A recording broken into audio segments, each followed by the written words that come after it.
Hello, welcome back to the Creative Differences Podcast and Happy New Year. I'm Dallas, and I love discussing art with subjectivity.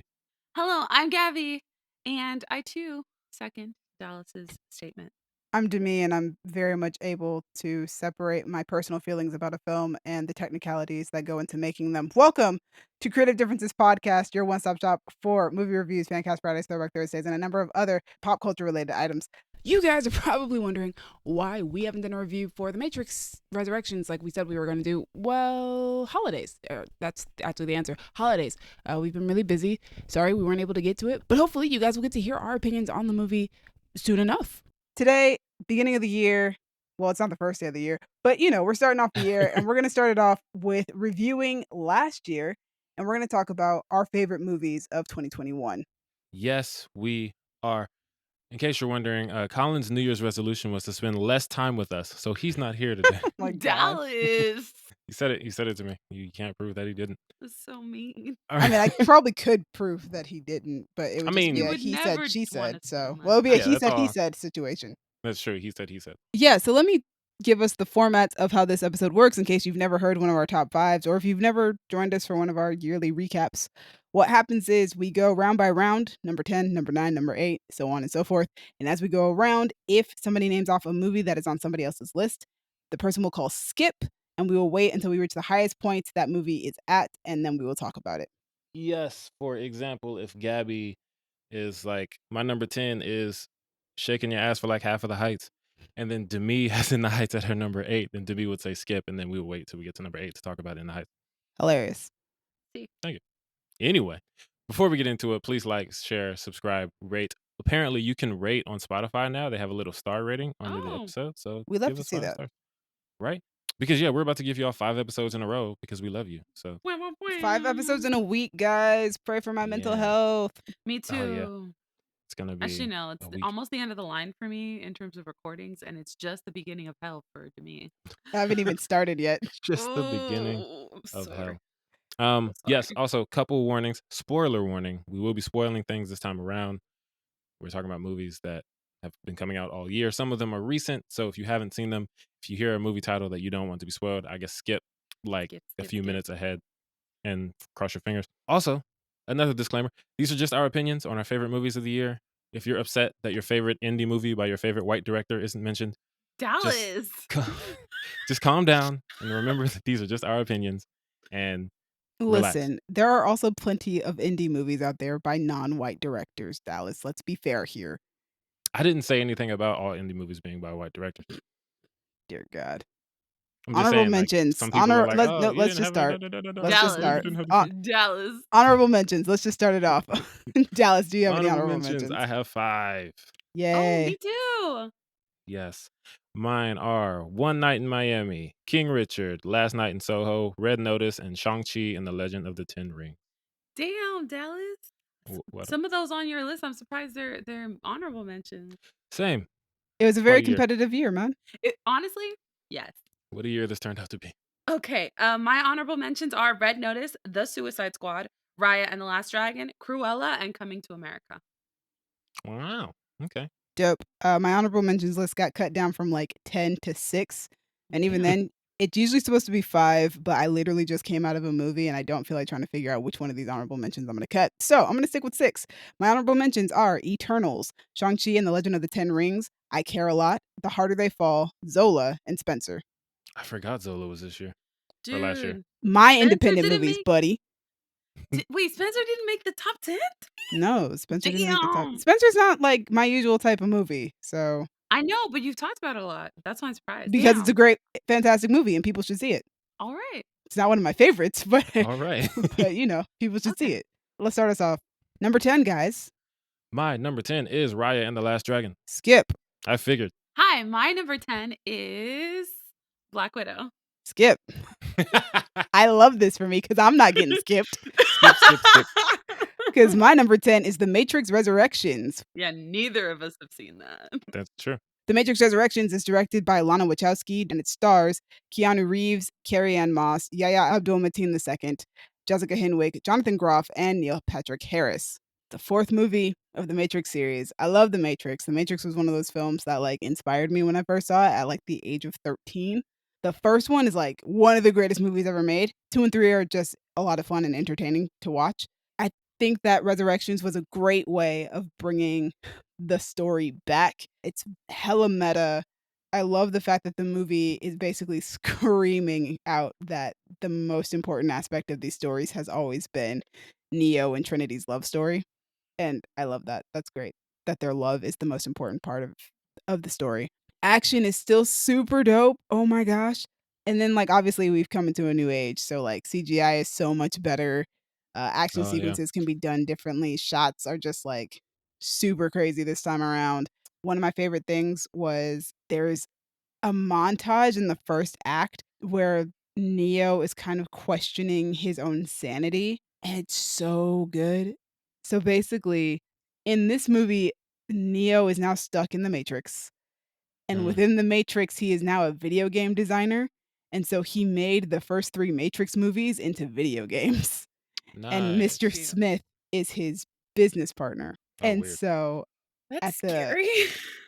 at the beginning of the movie, they're having a conversation. So basically, Mr. Smith is like, "Hey, our bosses want you to make The Matrix 4."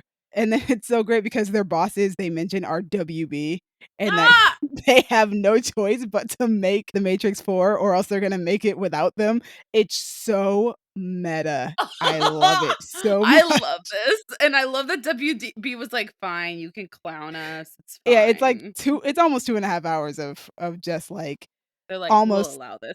yeah, it's almost 2.5 hours of the movie itself questioning the original Matrix movies and interrogating it and, like, the messages of it, which I think is Mhm. really, really cool. I love the fact that it feels a lot like Lana Wachowski got to put a lot more of her own identity into it now that she, has more of an understanding of who she is now, more so than she did back when she made the original Yeah. Matrix.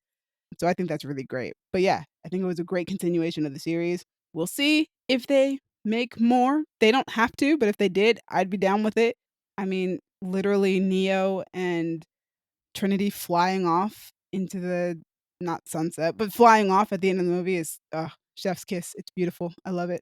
Yeah, it's so good. And they've got like 4 cast members from Sense8 in it, and they Yes! all play bigger roles than I thought they were gonna play. So I love that for me. I love that for you too, because I love Sense8. Right? So good. But yeah, that's my number 10. My number 10 is The Matrix Resurrections. Number 9, guys. Let's see if I can skip you guys some more. All right, this one's probably not going to be a skip. My number 9 is Hitman's Wife's Bodyguard. Oh yeah, I'm not It skipping I that. forgot is, that came out this year. Damn, this was a good year. yeah, I agree.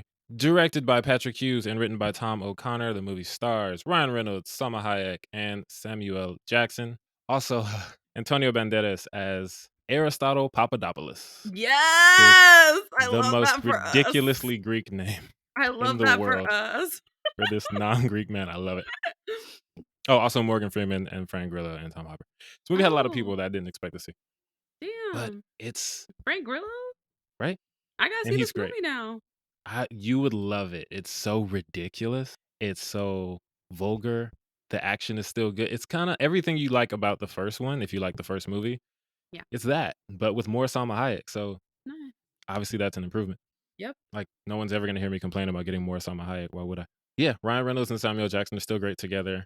Salma adds a lovely addition to the dynamic. It's just all the chaos that you have. Okay, so Gabby, you remember the first movie? See. You remember every time Salma was on screen, she would just be violent and aggressive and And just vulgar. cussing. Yes, I Yeah. loved it. So picture the dynamic of Ryan and Samuel Jackson in the first movie, and then you just add the energy that she had to pretty much every scene. Yay, chaos and stress. Yes. And I laughed out loud the whole time, which is what I came for. Oh, good. Yeah, and it's also great because the action is still on point, which I went in for comedy, but it was Yeah. a nice bonus to still have good action scenes. Oh, good. But this is one of those movies. You'll hear me talk about this when we get to actors. Ryan Reynolds, when he gets to be the straight man, it's so enjoyable for me because I'm always used to him being the Yes. fast talking, wisecracking, everyone else is annoyed by him character. But when he gets to be the straight man, it's great. And his character, Michael Bryce, is still he's very competent at what he does, but he has to deal with these 2 lunatics. Yeah. And I there's a know. part I wish I'd watched the movie more recently because there's a part where they have to go undercover and Salma, I think, is trying to put on a different accent. not well, but they're trying to blend in somewhere, and she starts talking. And when she gets riled up or upset or excited, Yeah. she kind of loses it. And I can't remember what she said. She says something, but then Ryan just says, "That sounded really Mexican." It's just like, yeah, Psalm's not good at this. But yeah, it's a ridiculous movie, and I love it. It's so much fun, and that's why it's my number 9 because it has people I love. So yeah, if you like the first one, I definitely recommend it. Okay. Gabby, what's your number 9? Hello, my name is Gabby, and my number 9 is The Hating Game, which I know is not going to get skipped because y'all didn't see that movie. I don't know what that is. Right, I don't even know what that is. Okay. The Hating Game is based off of the romance novel, the very extremely popular romance novel, The Hating Game. And it stars Lucy Hale, Austin Stowell, Sakina Jaffrey, and Corbin Burnson. Corbin Burnson, Dallas, is I know who Corbin Burnson is. Oh, you okay, good, from Psych. Yeah, He's Sean's great. dad in Psych. Yeah, he's Sean's dad Yeah, I in like Psych. him. Yeah, it's great. It's directed by Peter Hutchins with the screenplay by Christina Mengert. Like I said, it's based off of the very popular romance novel, The Hating Game, and that's why I watched it. And what I love about this movie is they went and they turned it into a Christmas movie. Yes, they did. They were like, holiday Christmas movie? Yes, The Hating Game. This was basically a very well-made Hallmark Christmas movie. And I already knew the plot going in, so I was already excited. They changed the movie from the book enough that I can enjoy both things as separate things and it doesn't feel like I'm rehashing anything. Lucy Hale is like a perfect, like the main character's name is Lucy, and so is the actress's name. So she was a perfect Lucy. The guy they got for Joshua Templeman is perfect. If you're a massive fan of The Hating Game, which I mean, it's a New York Times bestseller, it's got its own following, then I highly recommend it. It's on demand. So you can rent it, you can buy it, you can just watch it. That's what I did. It's worth it. And I showed it to my friends who haven't read the book and they loved it too. It was great. I really enjoyed it. I've watched it like 4 times already, which is a big deal because I had to pay for it every time. Ooh, wow. It Oh, was no, I'm only not like doing $5, that. which like in the end, after ordering it as many times I did, is just like the price of a movie ticket. But it's really good. I highly recommend Depending on it. which movie you going to. That's true. That's true. You're right. But yeah, The Hating Game. It was delightful. I'm so glad they made it into a Christmas movie because now I have like the perfect time of year to rewatch it. And I'm definitely adding it to my Christmas movie rotation. Woo! Nice. Yeah. All right, I think my number 9 is actually the one that's going to get skipped because my number 9 is In the Heights. Ooh. Gabby, any Skip. skips? Skip. Okay. Okay. Yeah, I was like, there was a long pause, so I was just like, I don't Yeah, know. she built the dramatic tension. She did, indeed. All right, number 8, guys. Number 8. Setting a pattern here with my number 8, which is Free Guy, starring Ryan Reynolds again. Ooh, So somebody's that- a Ralph Reynolds fan. Let's do it because it used to be on my list and then it was on my honorable mentions and then things just kept happening. Oh. Nice. So Free Guy is directed by Sean Levy, and it is written by Zach Penn and Matt Lieberman. It stars Ryan Reynolds, obviously, Jodie Comer, Joe Keery, Laurel Howery, Utkarsh Umbudkar, who we I would love love to have him as a him. friend of the show. Yes. He doesn't know us, but he's We great. gotta tag him. And Taika Waititi, Yeah. with cameos from everyone: Channing Tatum, Tina Fey, Oh my god, really? Dwayne Johnson, John Krasinski, Wow. Chris Evans, Hugh Jackman. Again, I still haven't seen this movie. Also, I predicted that Chris Evans, didn't I say? You I was like, did. Chris Evans about to be in this. I was really hoping you would have seen it between then and now. Nope, have not seen it. But also to clarify, a lot of those are voice cameos because it's a video game. Yeah, I figured. So they got all these people to voice characters. And it's very fun when you can kind of point them out because there's a scene in the alley. He's a guy with like a mask or whatever. And I was like, is that Wolverine? He sounds like Wolverine. They wouldn't have Wolverine just do that, but they did. Yeah, because Ryan Reynolds knows a lot of people apparently, and they all love him. As they should. He's great. But yeah, Ryan Reynolds is always a delight. I love that this character of his is more innocent, more naive, less rough around the edges than his typical characters, especially toward the beginning. The middle/end, when he starts to become more of a Ryan Reynolds character with the snark, because, eventually you have to realize that you're not a real person and that you might not take that too well. Oh. Yeah. You managed to still be delightful. But yeah, that story went deeper than I expected to. I thought this could be silly, We got some video games, shoot some people, Grand Theft Auto, bang, bang, bang, shoot, And then shoot. it's like, what does it mean to be alive? Exactly. Just kidding. It's like, oh, I'm not real, but this is real. This is real to me. Blah, blah, blah. I was like, okay. I feel like this movie is made for people who are more into gaming than I am. They have a lot of cameos from streamers, Twitch people. Like, if Colin was here, he'd love to attack big video game companies as he does for stuff like crunch, when they put their workers on a time crunch and, they don't treat them well and stuff like that. And Taika Waititi pretty much just plays the portrayal of everything that's wrong with the video game industry. Yep. Obviously, I understood it because it's super on the nose. There's no nuance to Taika's character. I feel like if I was someone who was more into that stuff, it definitely would have hit harder for me. But, I didn't need to because the movie's great and it's funny. I like everyone in it. Also, this movie made me a fan of Jodie Comer. She's great.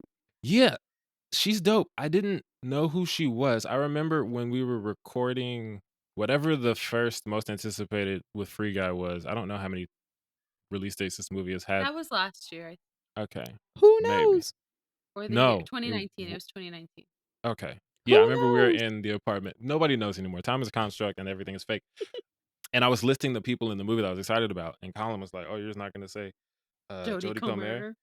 I was like, Colin "Who?" and I were like, Killing Eve is Right. the Okay, shit. that's what she's from. And she got an Emmy for that. She's amazing at Killing Eve.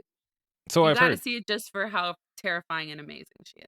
Glowing She has to recommendation. do like 7 accents and 7 different languages in just the first season. It's amazing. All right. This is now Killing Eve review. Sorry. Go ahead. No, it's not. It's a Jodie Comer review. Yeah, it's a Jodie Comer review. Just talking about how amazing she is. We should tag her too. I love her too. Also, she sang Fantasy in Free Guy, and it was fantastic. So, Woo. Very good use of that song. Fantastic. But yeah, it's a dope movie. It's done well. There's a lot of fan service I didn't expect. oh yeah, Because, that Star Wars scene and then Captain America scene, ridiculous. yeah, that made me cheer out loud. I was like, oh my God, I didn't expect that. It's great. Fun time. I enjoyed it. I recommend it if you like Ryan Reynolds and or video games. Or, just having fun. It is a very fun movie. Yeah. And that's my number 8. Gabby, Alright. what's your number 8? My number 8 is In the Heights. Dope. Nice. Let's talk about In the Heights, which is directed by John M. Chu, and it stars Anthony Ramos, Melissa Barrera, Leslie Grace, Corey Hawkins, and Gregory Diaz the Fourth. What a musical. Yeah, we've reviewed this, so a lot of this is going to be rehashing, but We reviewed it in episode 124, if you guys would like to go check that out. Time out, Demi. Did you list Dasha Polanco when you were listening to cast? No, I did not, because I only Okay, named off the first 5 people. Also starring Dasha Polanco. I feel like that's important. Her Okay. thickness, yeah. Okay. Yes. Thank you, Gabby, So, thank you, Gabby, for Sorry. slamming that alley oop down. I threw it up here and you caught it. I was like, he mentioned Dasha for one reason only. Other than she's also in this. She's great. And also Stephanie Beatrice. Okay, let's move on. Carry on. What can I say? This movie was amazing. More people should have seen it. I mean, a lot of people probably, I don't know, actually. I don't think it did well in theaters. Well, no, it was also on Yeah. HBO Max, though, so. That's true. Anyway, this movie's amazing. I loved it. Oh my God. My feelings. Anthony Ramos broke my heart. Melissa. That's the girl on the stairs, Dallas. Yes, that's the girl on the stairs. And she's That's the the one one who was who getting was eaten out like, on the steps. Yeah. yeah. She's also the one that was what is the On line you Vita, like to know, guys. Dallas? Yeah, not in real life.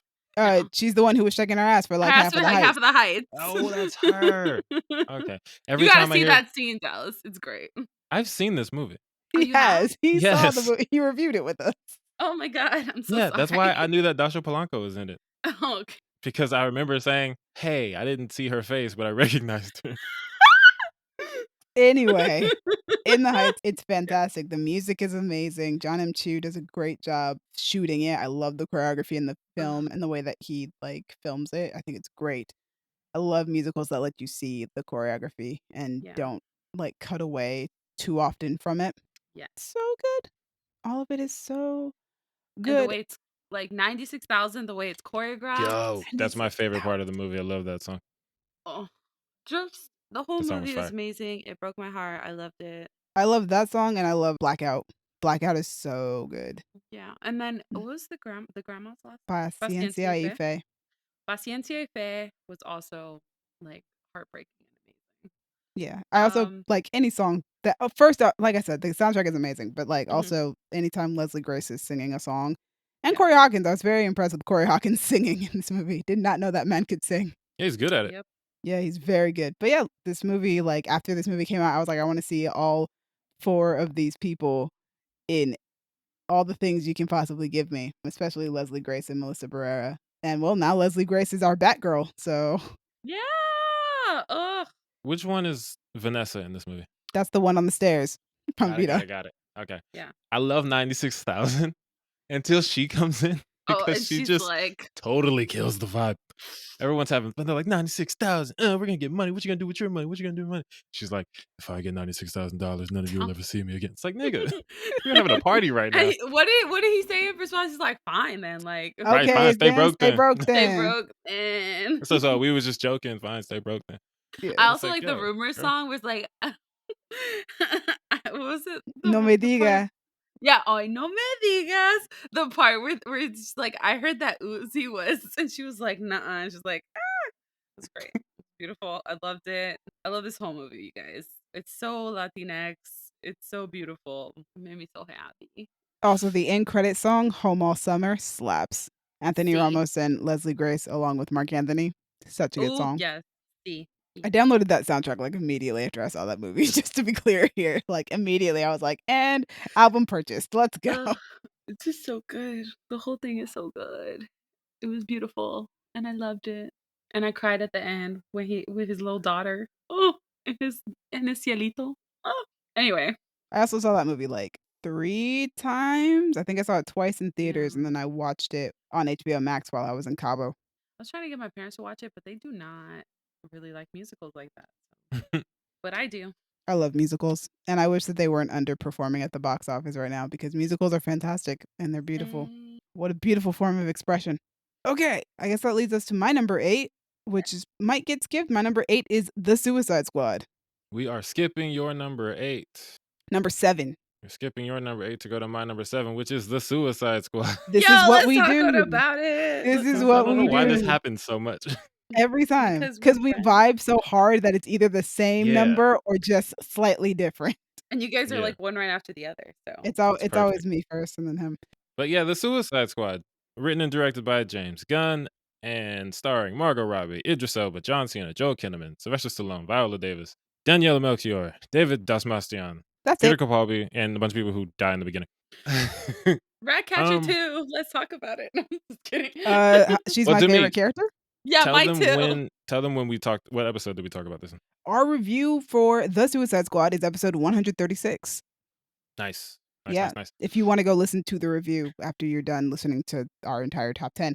Yeah, The Suicide Squad. First off, I just think that this is a really, really well-made action movie. Like altogether, the story, the plotting, the character work, the humor, all of it just goes together and it's done together so well. See. Yeah, it's very well made. It is James Gunn turned all the way up, so it's really gross. There's a lot of parts of this movie I That was just too. like, this is disgusting. You're not But wrong. that's how you know the movie's great, because even with all that, I enjoyed it a whole lot. And I shout out to James agree. Gunn making me care about Polka Dot Man, Dude, because who would Polka have thought? Dot Man was a hero. Justice for Polka Dot Man. There is no need for justice for Polka Dot Man. He was a hero. Case closed. He's I done. know, but He was a like, hero. Yeah, He but- died being a hero. yeah, yeah, he I know, died but as I happy didn't as he want could him to possibly be. die. I wanted. Same. I mean, he was praying for death because he's like, finally, this virus mean, is gone. Guys, But- it's the Suicide Squad. You know, folks is going to die. So That's Yeah, true. I still As take long as they issue with didn't that opening scene. As long I as they love didn't that kill opening scene. I thought it was beautiful, and I knew that shit was gonna happen. I knew it was It's a gonna happen. really Happy. good scene. Except for Captain Boomerang. Fam, I really wanted Captain Boomerang to be in this movie. And I'm still mad that they didn't use "Oh No" by Grandson, because that would be a perfect song for everyone dying. The song just says "Oh No" over and over again. I love that first scene because it sets the tone of the movie so well. Because once yeah. Pete Davidson gets shot in the face, I was like, Mm. oh, I know exactly what kind of movie I'm in here for. Dude, Okay. Pete Davidson was there for about 2 weeks, and I was like, that motherfucker dying. And I'm sad, but I'm here for it. Also, all the Pete Davidson memes lately have been Also, everything before that, the whole team dynamic is hilarious to me. They have all these random obscure characters, like TDK, the detachable kid. Yeah. Mhm. And I think it's what is the Javelin? I think Javelin is like, Yeah. your name is Lettuce. What kind of name is Lettuce? And Captain Boomerang says, all names are Lettuce, dickhead. Because they are. The lines like that are so great. My favorite thing about this movie is Bloodsport and Peacemaker and their stupid little dynamic they have. Their dynamic is amazing. when they're competitively killing people, Oh yeah. and And the then way it turns Peacemaker out does that to last be. shot. And then it But even just- before the reveal, like Peacemaker does that last shot, Bloodsport says nobody likes to show off. And Peacemaker says they do, and what they're showing off is dope as fuck. And, and Idris is just like, damn, that's right. It's just so stupid, but I love it. Oh, and then you find out it's a rebel village. Right. Yeah. I love Ratcatcher too. She's one of my new favorite DCEU characters. She's just so adorable and like immediately Sweet. lovable. And even though she's surrounded by rats, and she's such a millennial, it's I crazy. know. I just want to hug her. She's just so tired all the time, and I'm like, that's so relatable. I totally get it. I also Yes. just want to sleep all day. And then So sleepy. and then What Harley was- being also one of my favorite characters in the DCEU, in DC in general. I love that her story gets to continue, and James Gunn continued it so well, even though he didn't know what was going to happen in Birds of Prey. Right? It's And like he did know though. He was yeah, like, well, she's I mean, gonna there's like experience a growth. natural progression of how Harley's story, should go after Suicide. I mean, I guess that's how I feel. Like that's where it should go. I guess Yeah. you could always have her regress and go back to Joker, but that's not the story I No. want to see. So Fuck regression. yeah, I'm so so glad that she showed growth in this movie too. She was like, "Oh my god, you're amazing. I actually know you suck, and we need to get rid of men like you in this world. So yeah, I'm gonna be that the one to do it." I love that. And then the scene of her fight sequence, oh, so good. The blood is all turning to flowers and stuff like that as a embodiment of Harley's insanity and her madness and what she Mhm. sees. Yeah, so good. I love when Yeah. directors like Kathy Yan and James Gunn use visuals to emphasize Harley's madness. It's really good. Yeah. And Speaking of King Shark in oh, this good. movie. Oh, sorry. King Shark's a good boy, sort of, He's kind of, not I really. like. I Okay, think he's people. nothing's ever gonna top Ron Funches's King Shark, but I this love was his King a Shark. really close second. Like this one's And really there's such great. a It was adorable. different version. For me, it's almost like I don't compare Mahershala's Uncle Aaron to Donald Glover's because they're taking the character in so many like in such different directions, Yes. but they both do it very well. And Yeah. that's kind of how I feel about this King Shark versus Ron Funches because I love the Harley Quinn show. And if we're being honest, Kaylee's Harley is my favorite. I love that show. The way they do the characters is ridiculous, but this is an Yeah. also ridiculous version of King Shark that is just delightful. So He's yeah, a it's good enough boy that I feel bad for him when what are they? those terrifying like gumdrop piranhas. When they start biting him, I feel bad for him. I hated that. Yeah. Even though he almost ate Ratcatcher too, but then she was like, he would never eat me. And I was like, she's me. I am her. I would have reacted the same way. I'd have been like, no, I was asleep and he would never eat, but he would never eat me. He would have, but okay. I Also, know. for me, one of my favorite parts, he's telling them he'll disguise himself so that he can go in the city with them. And they're like, oh yeah, how are you going to disguise yourself? And he goes, mustache. It's so silly. good. He's just so cute. And he then to puts his find out- finger under his nose like a Yes! mustache. It's Ah! ridiculous. Dallas, And then he's a good boy, sort of. He's such a good boy. And then you find out it's Sylvester Stallone playing him, and I just died. I was like, Right, he killed it. So good. Ugh. Also, shout out to the song Rain by Grandson and Jesse Reyes You love that song. because I did not expect to come out of this movie with a new song obsession, but that song was definitely high up on my Spotify Wrapped top songs list because it's so good. Oh, it's such a dope song. But yeah, that I is love the Suicide Squad. Yes, it is. There's so much more we could say, but it's a great action film, like all the way around. And it's a great comedy as well. And has some really good political commentary. True, which I didn't expect. A little bit, yeah. But yeah, if you're a James Gunn fan, you'll like it. Mm-hmm. Or you just like violence, like over the top violence. Gabby, what's your number 7? My number 7 is Jungle Cruise. Wow. Such a fun movie. Anyone? Anyone know? No. No Skippies? Oh No my Skippies. goodness. I expected Skippies. Buddy, when we get through the rest of my list, you'll understand why. I know. I figure at this point I'm figuring anyway. Alrighty, y'all. I'm pulling it up because I expected to be skipped. I'm not gonna lie. Alrighty, y'all. Jungle Cruise. Jungle Cruise is directed by Wamek. Wait, no. I don't know how to pronounce this man's name. Juame? Joanna Man? It's Jaume. Colette Sarah or Coyette Sarah? Oh, I remember we had this problem in the review, I think. We did, yes. Yeah, none of us know how to Jaume? say that name. Coyette Sarah? I think it's actually Jame. Jame? Okay. I think I've heard The Rock say it that way. Alrighty, so I'm gonna say it again. Okay, Jungle Cruise, directed by Dwame Colette Serra, a screenplay by Michael Green, Glenn Ficarra, and John Requa, and it's based on Walt Disney's Jungle Cruise ride, starring Dwayne "The Rock" Johnson, Emily Blunt, Edgar Ramirez, Jack Whitehall, Jesse Plemons, and Paul Giamatti. Y'all, this movie was amazing. I loved it. Especially, okay, I did not expect to ship The Rock and Emily's character so hard, but You I really did. didn't expect Okay, that, Gabby? I Knowing who didn't you walked. expect it. I didn't know because I didn't realize they were gonna be like a pairing. I didn't realize they were gonna like How would you not romantically expect? link them. It's like legitimately just the mummy in the jungle. I didn't know, homies. I Like, didn't know. I didn't really watch the trailer like that. That explains a And- lot because I'm like, if you see the trailers, I'm like, it's just the mummy in the jungle. Honestly, without the trailer, you see her walking through his office, you're like, oh, it's Emily Blunt doing. Okay, yeah, I get it. They're gonna do that. And even if the movie didn't do that, Gabby, you would have shipped it. Oh, I would have shipped it. Right. That's Like, what you we do. barely got a kiss. I was like, excuse me, ma'am and sir. Where is Barely my got a real kiss? ma'am. That was not a real kiss, okay? The He was giving underwater her. kiss. The That was underwater not a kiss is real the kiss. best. I don't care what you call it. It's the best kiss in the entire movie. Like, Oh I my think God. that's when my heart actually skipped a beat because I was like, dear God. What? Okay, Yes. I'm not saying it wasn't hot. What I'm saying is it It wasn't a was real kiss. indeed. What I'm saying is it wasn't a real kiss. Okay, it was not. It Like, doesn't need to be a real kiss. Their lips are touching and it is sexual in nature in a way. So like, yeah, it's listen, no.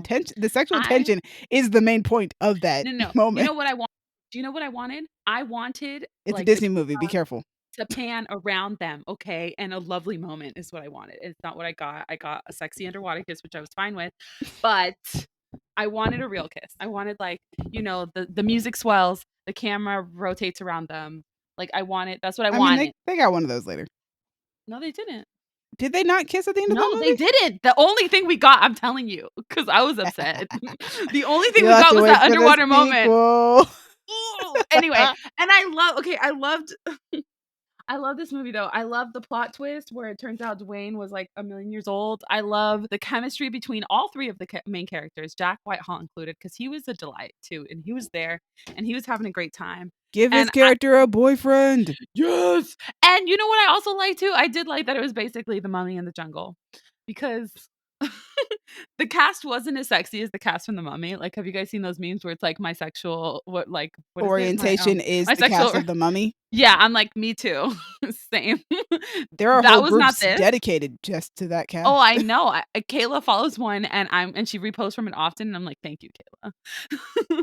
um, I loved all of it. It was great. I didn't expect to like this movie as much as I did, which is probably why it's on this list. Usually, anytime I'm like have an unexpected delight, I'm like, oh my god, you surprised me. You get points. Yeah, there was a lot of fun in that movie. I also really appreciated that Emily Blunt's character, like, I don't want to say kind of masculine, but she's kind of masculine. Yeah, She rocks suits whenever she can. She's always rocking pants when she can, but that doesn't take away from her femininity as well. Like, it doesn't take exactly. away from the fact that she's a woman, and I'm like, I respect it. I relate to that. I like that. Push that out Same. there into the universe more. I like that because her and her brother both kind of defy social norms. Yeah, she's the one that came in with one bag, and he came in with like a whole like small airplane's worth of bags. And I just love it.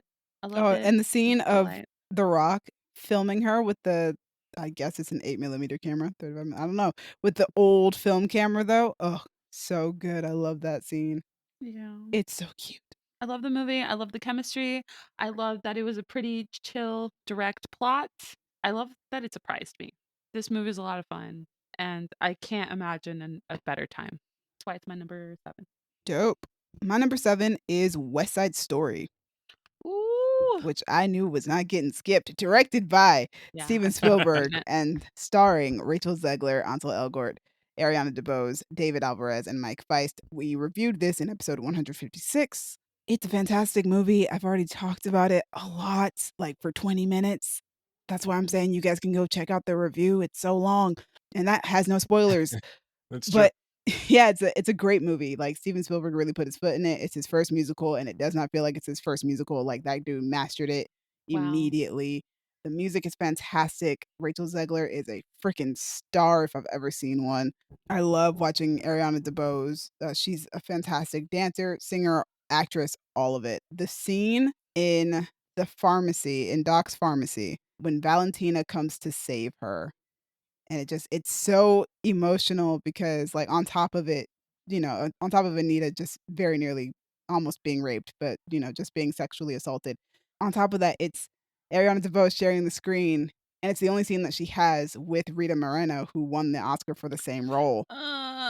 Such a great moment, but then it also doesn't go the way that I thought it would, because Anita basically, actually, quite literally, word for word, calls Valentina a traitor for letting these little white boys hang out in her store, and Valentina's character was married to a white man, and just like, ugh, just so many things about it. Valentina and her marriage to Doc being kind of like an inspiration, without saying it, being an inspiration to Maria and Tony, because it means that maybe their relationship can one day work out, even though they're from different cultures. Just so much. Giving Anita more of a character arc where she goes from praising America to being like, I am Puerto Rican. That's who I am. Screw you, Americans. Like, oh, it's such a good movie. It's so relevant. Does such a great job with its themes of like immigration and like xenophobia and hatred. I love it. I love it so much. Rachel Zegler, just like I said, a treat as Maria. They've made Maria a little bit smarter, not as naive. She still sleeps with Tony after he kills her brother, but we can't Was you do anything about it. still dick dizzy then? A little bit. I feel like but it's still an essential part of the plot. Like, she can't hate him. The whole right. point is it's Part of Romeo the and story. Juliet. Yeah, it's Like, part of the story. you can't change the main plot She ain't got to lines. throw him the draws though. She could just like him. Like, she could just But still be the in love with point him. is she's still gonna like him after he kills her brother. Yeah. Yeah, like that's you're dumb enough to like him, but you ain't gotta. I don't You know if gotta it's write him. dumb enough to like him. You can't control your feelings for somebody, unfortunately. Oh, then yeah, I guess you have to do the sex to to show the action. 'Cause you can control that. You can't control your feelings, but you control hopping on this nigga's dick after he Yeah. stabs your brother. But I love that at the beginning of the movie, they show that she is very independent and like free spirited and like has her own mind. Because I think Anita tries to dress her up innocently for the dance that they're going to. Maria's like, I want to wear makeup, and like puts on lipstick and stuff. And then once her brother comes in, immediately starts wiping it off so that she doesn't piss him off. And then after having a conversation with him and Chino and Anita, when Anita and her brother leave, she immediately puts the red lipstick back on as a sign of her own independence and free will. Yeah. And I think that they did such a good job with the characters. Chino gets a storyline Oh wow. going from like this really good kid accountant who's not part of the gang to killing Tony because Tony kills his best friend. So, it's a really good movie. The whole thing is Sometimes really people gotta good. die. I'm just kidding. I mean, I'm totally joking. I don't know. But it's a really great movie. Cinematography is perfect. The direction is great. The writing is fantastic. Just it's such a step up from the original, which is a classic already in and of itself. My number 7 is West Side Story. Number 6, guys. I know I'm not getting skipped. My number 6 is Venom. Let there be carnage. Oh yeah, Definitely you are not getting not getting skipped. skipped. Gabby, did you see this movie?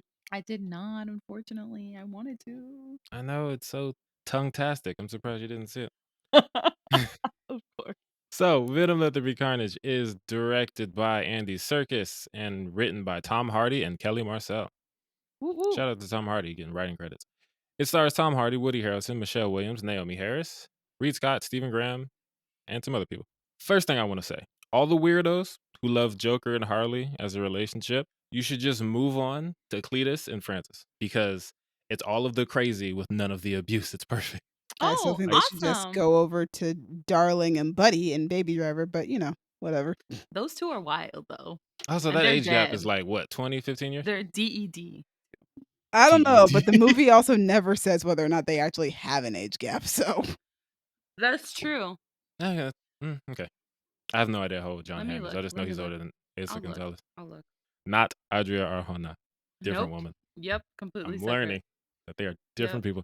Anyway, back to Venom. So, people who know me know that Venom is one of my favorite characters from Marvel Comics. He has been since I was a littlein. What's up, Demi? I just want to say that there's a 15-year difference Oh my between Woody god, her Harrelson birth. and Naomi Harris. I'm so sorry. Dang. I'm so sorry. There's a 19-year difference between Asa and John Hamm. She's from So I knew it they're was 1990. not something much different. crazy. They're not much different. 1990. Oh yeah, Asa's really young. She's not I much didn't older. know that. Oh my god. Okay, we're moving on. Anyway, away from age gaps real quick, but yeah, we're at 15 and 19 right now. Yes, away from age gaps. Back to Venom. So Venom is one of my favorite characters, and Carnage is like one of the most iconic antagonists for Venom. So finally seeing them fight on the big screen is just everything I dreamed it would be since I was a little tiny child. Obviously, I didn't think about the implications of live action movies and CGI and blah blah blah blah blah. I was just like, hey, that'd be dope, and it was. Great performances all around. Even people who don't like the movie Venom like Tom Hardy's performance because he went all out and jumped into a lobster tank like a crazy person. But even without doing that, he still shines as Eddie and Venom because he's doing both. Woody Harrelson is an excellent Cletus and Carnage because he's doing both. He gives Carnage its own separate personality. In the first one, Riz Ahmed, great actor, but there's not a lot for his other side to do, right? It's just a big scary alien. Like Carnage has a personality. Okay. He talks to Cletus, he talks to Naomi. They get into it, they argue a lot. And we get to hear it. Yeah, he has this like gruff New York tough guy voice, which is very interesting to me. Mm. Woody Harrelson don't sound like that. Naomi Harris kills it because she's a fantastic actress. We knew she would. But it's interesting to see their dynamic because for those who don't know, or those who aren't aware of the comics and blah, blah, blah, Naomi Harris plays a character who has sonic powers. Her name is Shriek. She screams, it's loud, it hurts. Yeah. Symbiotes are weak against sound. So you have a guy who has the symbiote and his girlfriend, her main attack is sound. And Carnage is like, yo, if she does that again, we run in fades, basically. What? Yeah, Carnage is like, yo, tell your girlfriend to shut that up because we're not doing that all night. What? And it's a very, very difficult dynamic. And it's a great parallel because you see Eddie and Venom and their dynamic, and they're having a little rocky relationship. I feel like for the people who are into the pseudo romance between Eddie and Venom, this movie really dives into that. They have like the relationship is on the rocks and they have to make up. It's really silly. I love that for me. It's so silly. You would love it. I love relationships. I love Yeah, love. so you get to see that comparison because Eddie at one point is looking, it's like, yo, they're not compatible. They can't really hold it together. Like it's about we're a team. I love you, man. Oh. It's just such fun. And I know that the main reason I like it so much is because I like Venom the character so much, but obviously that's what adaptations are for. The people who like the characters. Yeah, I enjoy it. If you like the first one, you'll probably like this one. Really good actors. Dr. Dan is still fantastic. Yay. He doesn't get as much time, but he's Aw. great. Michelle Williams is actually more fun this time. Oh, that's She has good. less time too, but it's not all just Eddie sucks and I'm in a relationship with him that makes me unhappy. And even Mrs. Chen, the Asian lady who runs the store, Oh, she gets some time to shine too, and her scene is great. yay! Because she always got the Uh, chocolate for Venom, right? She yeah, always has yeah, the yeah. chocolate for him. She's great. But yeah, fun time all around. I recommend it for anyone who enjoyed the first one, or if you're like Gabby and you just want to see some tongue action. Hey, This I'm movie. just kidding. Those We are know you guys jokes. are out- happening Those here. are jokes. Okay, sure they are. We know you guys are out there. You know, it's tongue-tastic. You Moving know on, who I Gabby. What's your am. number 6? My number 6 is another Christmas love story, Love Hard. Love Hard. Yes, it right. is directed by Hernan Jimenez, written by Danny McKay and Rebecca Ewing, and starring Nina Dobrev, Jimmy O. Yang, and Darren Barnett. Nice. Jimmy O. Yang. I like him. Oh, I love him. So basically, Love Hard is about a woman called Natalie. She's a dating calm writer based in LA, and her main thing is she documents her horrible dates. Her coworker recommends her expanding the area, the radius of dates, and so she expands it to the entire continental United States. And then she starts talking to this guy from the other side of the country, and he's like a hottie with a body. And they start talking, and he's super funny and charming and just perfect for her. And she decides to go and visit him at his small town in upstate New York, I think, for Christmas. And turns out she got catfished when she gets there. And then the guy that plays the catfishing dude is Jimmy O. Yang, who turns out to be hella charming and amazing. And this movie is just, oh, it's so great. It's super sweet. Jimmy's family turns out to be this super close-knit Christmas celebratory family. And Nina Dobrev's character is not used to having a family like that. She gets really close to everybody. She starts liking him. It's so sweet. It's exactly what you need at the holidays. And who knew that Jimmy O. Yang could be so charming and adorable? Not me, because his characters are normally dorks, but unattractive dorks. And I'm like, look at you being charming, Jimmy. Yeah, and then I wanted to find more things with him in it, and I inevitably found his YouTube channel. But that's a conversation for a different day. Gotta be a question. Yes. Did you ever watch the opening act? No. It's What's made for that? you. It's a movie about stand-up comedy, and Jimmy O Yang is the main character. What? The movie came out in 2020, Oh my god, I and love I've him. definitely talked about it on here. But yeah, check that out. Oh, okay, I will check it out because I'm looking for more of his content because oh my god, he's just Yeah, adorable. I saw that trailer and I thought, oh, this movie's for Gabby. I wonder if she's seen it. I love But me some stand up. I love me some stand up. exactly, it's stand-up. It's Jimmy O Yang. A bunch of comedians are in it. Yeah. Fun time. Okay, anyway, so he's great in it. He's delightful. He's super charming, and Nina Dobrev obviously falls for him eventually. Because Right. she can fully be herself with him, and she can't be herself with anyone else. Oh. And I highly recommend it, and it had to make my top 10 because it was just so charming. That's Love Hard. And I think Nice, it's nice. called Love Hard because her favorite movie is like Die Hard, and Nice. she keeps insisting that it's a Christmas movie, which it is. Depending on who you are. Yeah. It takes place during Christmas, during a holiday party. Like, I don't know how much more Christmas, like, there are Christmas lights in like every other scene. Like, I can't. That's true. If Home Alone is a Christmas movie, Die Hard is a Christmas movie. Yeah. All right, cool. So that leads us to my number 6. My number 6 is One Night in Miami, directed by Regina King, starring Kingsley Ben-Adir, Eli Gorey, Leslie Odom Jr., and Aldous Hodge. We reviewed it, or I think I reviewed it maybe in episode 105. I think that's a quarantine watch episode. Okay. I don't know if I saw it before you talked about it and if we talked about it together or not, but it's Yeah, dope. it's a great movie. It's a fantastic movie. Regina King put her foot in it. Mm-hmm. I watched it again recently because I was like, is this still on my list? Is it this low on my list? And it actually was higher up on my list than I thought it was. It's a fantastic movie. It's a kind of a fictional reimagining of the night that Muhammad Ali won, what was it, heavyweight champion of the world? Something like that. Yes, something like that. He won a title that night. It's a fictional retelling of that. Yeah. And what he did that night. And I love it so much because it just felt so relatable and it felt like conversations that I was having with other people. Was watching the movie and was literally like, oh, I just had that conversation with somebody like a couple months ago. That's crazy. And I love the different perspectives that it brings from each of its different historical figures that are in the movie. And I think Regina King did an excellent job of expanding the settings and locations in the movie, seeing as it's based on a play, and the play obviously takes place in one space the entire time. It definitely feels like a play. Like when you watch it, you can tell that this is adapted from a play. But I love it. It's funny. It's heartfelt. I think I nearly cried at the end of it when That Sam makes Cooke is sense. singing. Yo, man, the way they use Sam Cooke's songs, So good. like Chain Gang and Change Gonna Come, are both used wonderfully. Chain Gang is a song that I love, and I think I only know because of Atlanta. I want to say it's the Juneteenth episode after Ern goes off on that lady and that white man. Great, great speech. Zazie just jumps his bones on the side of the road. Chain Gang is playing. Yeah. But back to this movie. Eli Gorey also just does a fantastic job of portraying Muhammad Ali. I love when I'm just too pretty. Just he's so good. good. And have you seen him in anything else before? I have not. He's so I've good in this seen him movie. a couple times. I've seen him in a couple shows. He was on Glow and then he was on Ballers, and they had a longer role in Ballers. But the fact that he can go from that to Muhammad Ali, I was like, yo, this dude is on point. He's fantastic.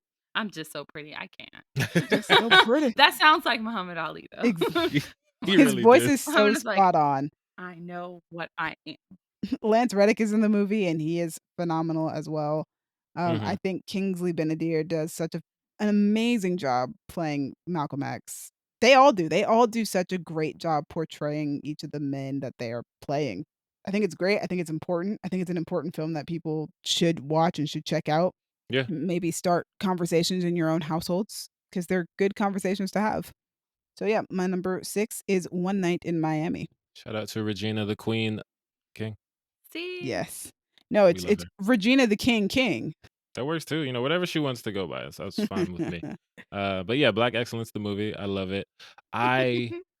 There's one, I can't remember the exact line, but Kingsley Ben-Adir, you know, he's Malcolm X. When they're on the roof, I want to say it's Sam Cooke because he was being volatile the whole time. He like takes his camera or something. Yes. And like Malcolm X switches from like, you know, stoic scholar to just like, hood, like Detroit Red, basically. And he says something like, "Did you crack your wig?" or something like that. And it's like some old black man phrase. And they all just kind of laughed at him like, "There's Malcolm. Like there's our boy." It was Oh such my a gosh. nice moment. I also related hard to Malcolm in that moment because I was like, my God, not his camera. Right, bro? Like, Also, movie is written by Kemp Powers, who also yeah. wrote Soul. He's dope. Oh, And he's working on Across the Spider-Verse right now. He is. This yeah. dude's about to be one of my favorite filmmakers, I can tell. But yep, that's my number 6. Guys, that leads us to our top 5. Woo! Top Wah, wah, Wah, wah, five. wah. wah. All right. Dallas, what's your number 5? I'm not getting skipped because you are cowards. Well, number 5 is A Quiet Place Part 2. Oh yeah, I haven't seen that yet. Oh, you would. You might like it, but you wouldn't handle it well. I'll say that. I know. It is directed by John Krasinski and written by John Krasinski. It stars Emily Blunt, Cillian Murphy, Millicent Simmons, Noah Jupe, Djimon Hounsou. Kind of John Krasinski. He's in the beginning. And who's also in the beginning is Hercules Mulligan. Oh, I Oak. Okie. Yeah, they call him Oak. I could Yeah. say his name, but I won't say his name. I don't think wanna it's mess it up. Okriet. No, that's easier than it looks. Yeah, Oak, he's dope. And he's in like one scene. And it's the best scene in the movie, which so when you say that the opening scene is like the best scene in the movie, it makes it sound like the rest kind of just falls flat. It doesn't. But the opening scene, when they show how this all started, is so good. It's one of my favorite scenes of the year. The feeling of peace and calm before they're at a baseball game. Noah Jupe's playing baseball. You can see Millicent Simmons, the daughter who is deaf. She's signing. They all sign. That's one thing I love is that Emily Blunt is signing to her son from the stands, like, "Just Oh. breathe, it's gonna be okay." And I love that this is a family that all uses sign language with each other. They don't just use it to speak to their daughter. But yeah, they've learned it as a family, so they all use it. Yeah, it's just a nice moment, and then something happens, they're like, "All right, well, we gotta go." And then John Krasinski is talking to Oak, who plays a police officer, and they're like, "What's going on? What's going on?"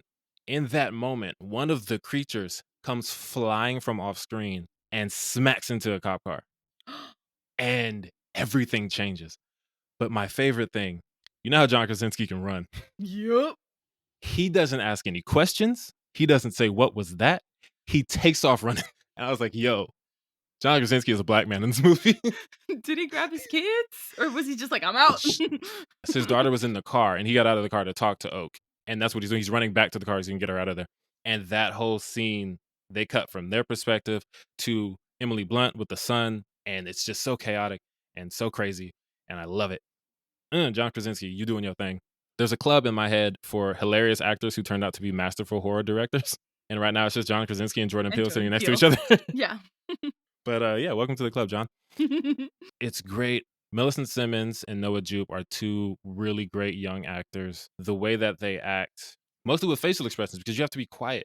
Like the emphatic way that they sign to each other, you can see all the emotion without them speaking any words. The visual and sound choices are fantastic. Every time we switch to Reagan's perspective, that's Millicent's character. The sound goes out.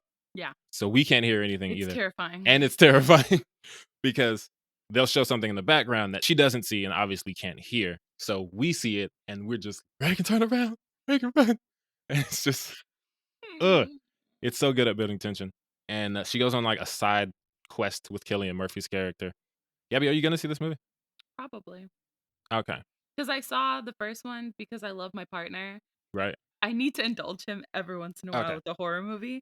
And I was able to make it through the first one, but I was definitely like panicking the entire time and grabbing onto him and saying, no, no, no, no, no. Fair. He was like, ugh, get off me. He was like, I love you, but not like this. He's like, I'm the one that asked for this, but I regret it. I've made a terrible But mistake. yes, I'm likely going to see it with him, yeah. Okay, cool. I'm not going to spoil. There's one really, really cool moment. It's one of my favorite uses of setup and payoff, but I'm not going to tell you what it is because I want you to experience it for yourself. So yeah, Quiet Place 2. It's great. Not enough Djimon Hounsou. His character's fantastic. He has no real screen time, and he's credited as man on the island. That's rude. Just like, yo, you couldn't give Djimon a name? Djimon Hounsou, bro? He deserves He didn't get a name? Even if you don't use his name, give him Just one. give him one. Like, they all have Man names. on They don't say their island. names in the first movie. I didn't know their names were Reagan and Lee and Son 1 and Son 2 until Son I 1 and saw the Son credits. 2. I don't know those kids' names. I know Reagan. I know Lee. Which one's Lee, That's it. the mom? Lee is John Krasinski. Oh, okay. So you don't Reagan. even know the mom's name? I sure don't. I'm gonna say Cool. Sarah. She looks like a Sarah. Stop it. All right, that's my number 5. Wow. Gabby, what's your number 5? My number 5 is Shang-Chi and the Legend of the Ten Hey. Rings. Woo. Oh god, this movie's so great. So I saw this movie without my partner, and then he recently watched it when it came out on Disney Plus. Mm-hmm. And we were having such a good time. And I was just like, this movie really is that movie. You know what I mean? Like, it really is that great. And like, he didn't know that the dad was the bad guy. He was like, that's his dad. And I was like, were you not paying attention? I was like, that's his dad. Definitely wasn't paying attention. Yeah. Well, no, he was like, is the dad the bad guy? Because all we knew, was that Shang-Chi was like, but we didn't know that the dad was going to be the bad guy the whole time. And anyway. Question. Did we not? This man was We colonizing did. places. I don't know. Listen, I don't know Definitely why I'm did. defending my boyfriend. He wasn't paying attention. Gabby, question. Yes. What is the term that your friend uses to refer to Shang-Chi's dad? Oh no. Yes. Toxic daddy. No. No.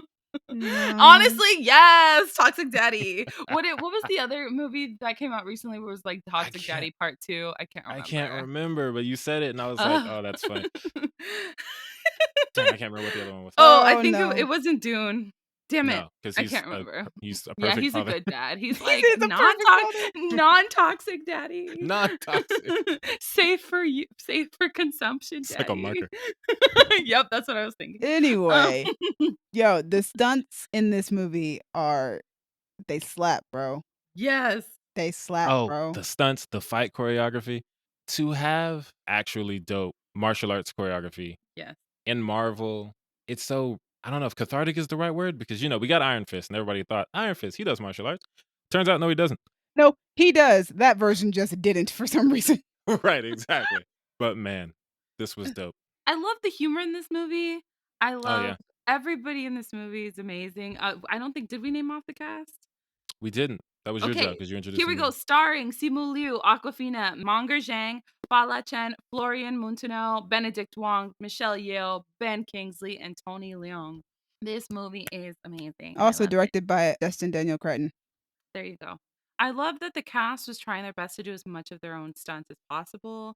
It added a lot to the scenes because you could just like follow the actor. You could do longer takes.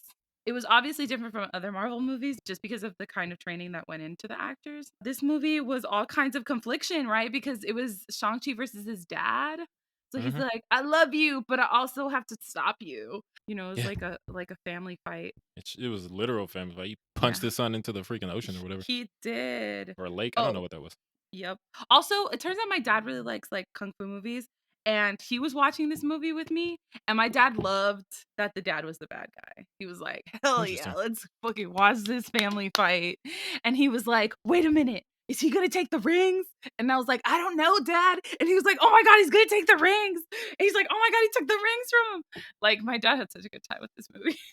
Also, I really liked the 2 end credit scenes for this movie. I loved the mid credit where basically he's almost brought into the Avengers. Almost. It's basically like, yeah, stay on standby. We might need you later. Yeah. It's got Bruce Banner and Carol Danvers in it. And it's been a while since we've seen Carol, so I was really excited to see her again. And then the last one with the 10 rings being reborn through his sister. Because his sister might be my favorite character in the movie. Like, she's scary and beautiful. I think most of the cast and the characters are amazing altogether. But I think she is just the best. Yes. Also, I'm shipping her super hard with Big Nasty. I'm not gonna lie. Yeah, I didn't want to say anything, but the thought did cross my mind. I do like their characters. Dude, I don't know if it's just the actors that have chemistry. Yes. Also, like, she would run that. Yes, she would. She would climb that like a tree. That's not what I said at all. Dallas, you changed it. We definitely changed what you said. But Dallas, she just added to it. You would run like the 10 rings. I didn't understand. Never mind. I'm just saying she would run the relationship. I didn't say... she would. She would 100% run the relationship. She would also climb it like a tree. See? Because he's a giant man. That's taking it a bit further than what I said. I just wanted to make sure Dallas knew that I had said something different. Yes. Yeah. Dallas knew. Gabby's talking about her getting raw. You're just talking about the relationship dynamic. Just piped real well. Anyway, sounds about right. I am who I am. I'm never trying to not be. You are who you are. Or I don't know if that's like because the actors had good tension or if that was actually the movie, but I ship it. This movie had so many amazing characters. It's a great, fun movie Yeah. with dope action. Yep. And I love that they brought back the actor from Iron Man 3. That was Yeah. like a deep cut. I was like, damn, you guys went that far. That was fantastic. Thank you. And also, I love that they referenced Iron Man 3 and all that. Mm-hmm. They needed to. They needed to make up for what happened in Iron Man 3. They did. Yeah. They needed to make it up to us. Yeah, it was a great movie. I had a fantastic time. I can't stop singing his praises. I love Simu Liu. I love everybody in this cast. It was great in IMAX as well, and you can currently watch the IMAX version on Disney Plus. Ooh, good to know. I did not know that. They just started doing that, which is why I am hyped for Eternals to pop up on Disney Plus, because yeah. Me too. I have a giant TV, so it's gonna be great. And yeah, that's all I really have to say about Shang-Chi. I loved it. All right, speaking of Marvel movies, I'm about to get skipped because my number 5 is Spider-Man No Way Home. Skip. Number 4, guys. Number 4. Ooh. Yeah, keeping with the I have patterns today. Keeping with the pattern of I'm not getting skipped because you guys are cowards. My number 4 is Candyman. I am a coward. Keep your horror movies. I'm a scaredy cat. That's fair. That's fair. I'm confident in the fact that I'm afraid. Even though I'm pretty sure Yeah, I'm you know probably who you gonna are. watch Nope next year. Like, no lie. You should. But speaking of Jordan Peele, he's a writer on this movie. It was written by Jordan Peele, Nia DaCosta, and Win Rosenfeld, and directed by Nia DaCosta, who now I love because this movie's so freaking dope. Now I'm excited for the Marvels, even though I can't imagine it's going to have a lot in common with this movie. I wish I could get you to watch Little Woods, but it just would not be your thing. That's how I feel about you and Candyman. We both want to watch like Nia DaCosta movies with each other, but we just aren't going to. It's just gonna have to wait for the Marvels. That's all. Yeah, that's going to be our Venn diagram. That's the middle, the Marvels. So this movie is okay. So it's one of those horror sequels that does that stupid trend of we're just going to call it the same thing as the first one, and we're going to ignore all the sequels that came out after the first one. Halloween did it. Scream is doing it this year. Candyman. I don't know why horror movies like to do this. It's annoying. But all that aside, this is the perfect way to do a sequel. Like they use the foundation of the first movie beautifully. I'm guessing neither of you saw the first Candyman. No. Okay, cool. So I watched it like before seeing this one, and it's okay. It's not as good as everybody makes it seem. I think it's just we latched onto it because we needed a horror movie with black people in it. This movie starts with somebody telling a story, like oh, you want to hear a ghost story? No, horror movies do. The story that's told in this movie is the synopsis of the first one, but the way that someone would tell it after years of rumors and blah blah blah blah blah. One thing I don't know if you guys have seen the marketing with the shadow puppet. Yeah. Yes, it was terrifying. It's so good. They use it in this movie when they're doing that scene. And every scene with the shadow puppetry is fantastic. The visuals of this movie are amazing. The shadow puppets, the use of reflections in the movie, because, he does mirrors, the beauty of black people in general. It's all impeccable. I love it. Impeccable. Yeah. Yes. Speaking of black people, one of my favorite smash cuts, which I'm sure I've talked about multiple times on this podcast, is my favorite thing in the world when they talk about how you summon Candyman and have to say it 5 times in the mirror. And I want to say it's Tiana Paris who says, "Who would do that?" And smash cut to 5 white teenage girls in a high school standing in front of a mirror being stupid. Oh, goodness. But it's 4 white girls and 1 other girl I think is Asian, but she's definitely a person of color. And I know this because they're starting to, and the one girl who's not white is like, nah, and she leaves. Yes! Like, I'm not about it.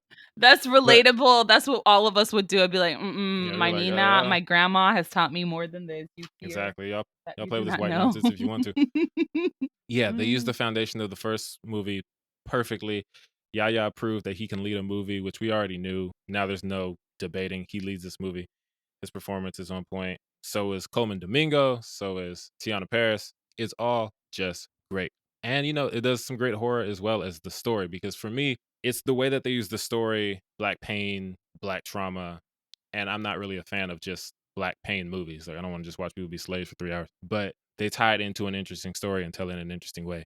So shout out to Nia DaCosta. Shout out to everyone involved. This is definitely one of my favorite horror movies. I should make a list of those, but that's not important right now. Candyman, it's dope. That's my number, 4? That would be 4. Moving on to Gabby. Yay. Okay. My number 4 is Dune. Skip. Skip. Okay. Great. My number 4 is The Green Knight. Skip. I'm surprised by that. Let's move on to our top 3, guys. Woo! We did it, you guys. We made it. Dallas, what is your number 3? Number 3, keeping with the patterns, Black excellence and Black pain. My number 3 is Judas and the Black Messiah. Oh. I can't believe that Yeah. made it that far up the list. Jeez. Fam, this was my favorite movie of the year until I want to say a couple months ago. I was not sure anything was going to beat it. That was not a good time. Whew. Not at all. But it's so good.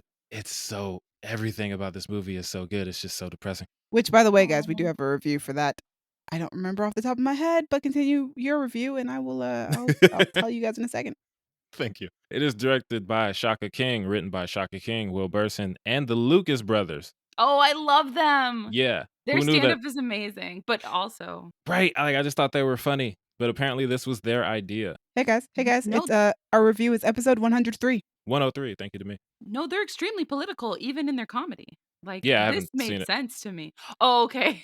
No, like I know they had a show on Adult Swim, which obviously that wouldn't make me think this is who they are. And then they pop up on Sherman Showcase every once in a while. They do. They're amazing. But yeah, I was like, oh, they are good. But I have to check them out. Yeah, their comedy is extremely, extremely political. So this is not surprising to me that they helped write this. But yeah, this movie came out in February. Shout out to Black History Month. I watched it and I thought it feels early for best movie of the year talk, but I'm just gonna slap that on here.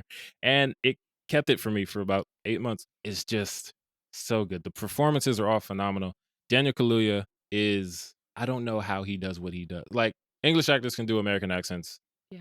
Often. But he's really Not all the good. time, but often. But he's Fred Hampton. He's so good at everything. The voice, the look of his eye. You know how Daniel Kaluuya is with those Yeah. eyes. Mhm. To me, you remember Widows when he was watching that dude rap, ready to shoot him in the head. The meme. Yeah. Them eyes, man. They're so good. But all of his performances are fantastic. Lakeith Stanfield, who you will hear more about from me on our actors list, man, he's so good just playing this guy that you want to hate for what he did. Still might, because if you take yourself out of this narrative story, you still think about what he did historically. And it's like, man, come on. But the story is told from his perspective. Like, if you look at the title, Judas and the Black Messiah, he's Judas. He has first billing in the title. Like, Yeah. this is kind of his story, or at least the story of Fred Hampton is told through his perspective for a lot of the time. But I was also impressed by Ashton Sanders, who I didn't know was in the movie, Dominique Fishback, Dominique Thorne, which is funny because to me, I think you were talking about Dominique Thorne. Dominique Thorne is playing Riri Williams in the MCU. Yes. So when you said that, I was thinking, oh, Judas and the Black Messiah. But then I thought, no, that's Dominique Fishback. No, they're but both then I in that realized movie. they're both in the movie. Fishback was Fred Hampton's wife, and Thorne was Yes. one of the Black Panther party members, right? Exactly. Yes. Boom. Also, Jesse Plemons being in this movie, being a villain. Like he Again, was that's born another to movie be. where he's a villain this year. He has a villain face. Jesse Plemons, I'm sure you're a nice guy. He does though, no lie. Like he's terrifying. Kirsten Yeah. Dunst clearly loves him. She does. I wish them all the happiness in the world. Here's the thing. How do I put this? When you see pictures of Jesse Plemons on a red carpet, you're like, that's a nice man. But when you see him on film, you're like, I'm afraid for my life. You're And like, there's not this man. Not this man. There's something about his voice and way of speaking, just his calm mannerisms. And you just hear him speak and you think you are going to infiltrate a Black civil rights group. And he does. Dominique Fishback, who I'd never seen before, she was great. She almost made me cry. Just the way that she portrays the pain. There's a scene, it's Fred's I am a revolutionary speech, and it's in the trailer. And I am a revolutionary. Yeah. If I saw that in theater, I would have been cheering because I was like, I am a revolutionary. I was just sitting in my room watching the movie. But he's talking about like, I love the people. I die for the people because I love the people. At this point, I feel like Dominique Fishback is his girlfriend and she's pregnant. And you see her watching him say that, and it just hits so hard because it's like, he means this. He would actually die for this cause. And here she is with his child. And it's just, oh, man, it's rough. But this movie's great. It's very important. I love that this movie exists because we get lots of movies about Muhammad Ali, Malcolm X, Martin Luther King. We don't really know Fred Hampton. That's why in the Fight the Power remix, Rhapsody said, you love Black Panther, but not Fred Hampton. When schools are doing their little 4 weeks of Black history a year, they don't really get to Fred Hampton. And I think it's important to have a movie like this that can catalyze learning about the Black Panthers and learning about their history. They were great. They were feeding people. They were doing free breakfast programs. They were giving kids school supplies. They were protecting people from the police who just like to, be villains in the street. But yeah, it's a really good movie. Jermaine Fowler's in it. Yes. Yeah, Jermaine Fowler's in it playing like a Black Panther. I'm like, what are you doing here? Tracy from Atlanta's in it too. That was so weird to me because Yes. he's playing a dude named Steele. He's a gang member, gang leader. And I was just looking, I was like, I know this man's face. Who is this man? And I looked at him, I was like, Tracy? You know, I didn't recognize him because he didn't have the wave cap on, talking about I gotta let him bake. Stop it. Stop it. Judas and the Black Messiah is my number 3. It's fantastic. I recommend it with caution. It's not an easy watch, obviously. If you think black people are important, I recommend it. Number 3, Gabby. Number 3, Gabby. My number 3 is Eternal. Interesting. Ooh, I'm glad I can talk about it because I was so upset because that's the one I just took off my list right before we did this Ooh. episode. Okay, let's get into it. Okay. Eternals. Eternals, directed by Chloe Zhao, screenplay by Chloe Zhao, Patrick Brule, Ryan Firpo, and Kaz Firpo. Starring Gemma Chan, Richard Madden, Kumail Nanjiani, Leah McHugh, Brian Tyree Henry, Lauren Ridloff, Barry Keoghan, Dawn Lee, Harish Patel, Kit Harington, Salma Hayek, and Angelina Jolie. This movie broke my heart. It broke my freaking fracking heart. I love this team so much and I want them back immediately. Me too, and I want them whole, and I want them to group hug. And I just want them to be okay. Yeah, me too, because they need it. And I hope my boy Dane is ready to, he about to ride out with that Right, sword. He about ready. to be out there with some blade action. He was like, oh, you took my girlfriend? Okay. Okay. Well, now I gotta go pick up this cursed blade. Let's go. Yeah. And Gotta go Blade's deal over with here Blade like, real quick. Blade's like, Dane, what are you doing in that Like, hold on. post-credit scene? Hold on, man. You got too much dip on your chip. Oh, that was I love it. amazing. I can't wait to see Blade. Blade's voice is my favorite part of this movie because Mahershala is so freaking dope. I think we only have a year until Blade. Eric was like, that was Blade? Who's playing Blade?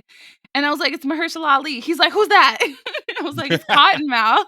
But yeah, Eternals, the scale on that movie, I just heart eyes. I love the cinematography. It is currently the best looking superhero movie out there, in my opinion. There's That's nothing my more beautiful. opinion. No, I agree with you. And I think a lot of people agree with you. Do you know what? There are some people out there who might not agree with me, and that's fine because like there's like movies like Batman Returns that exist and Batman and And The Dark Knight, yes, I know. I get it. Whatever. Eternals to me. But like where they shot on a lava beach. I love that Chloe beautiful ass Zhao's cinematography. use of practical locations and practical lighting, using a lot of sunsets and a lot of dusk shots. I love all of that so much. It was why I was so excited after I saw Nomadland to see what she was doing with Eternals. I freaking love Gemma Chan. She's such a good actress, and I was so glad that she was basically the center of the ensemble that we have in this movie. Angelina Jolie is Angelina Jolie, okay? She gonna do her thing, and I'm always gonna be appreciative of the fact that she's there. Mm-hmm. I love these characters so much. I love Cersei and Dane.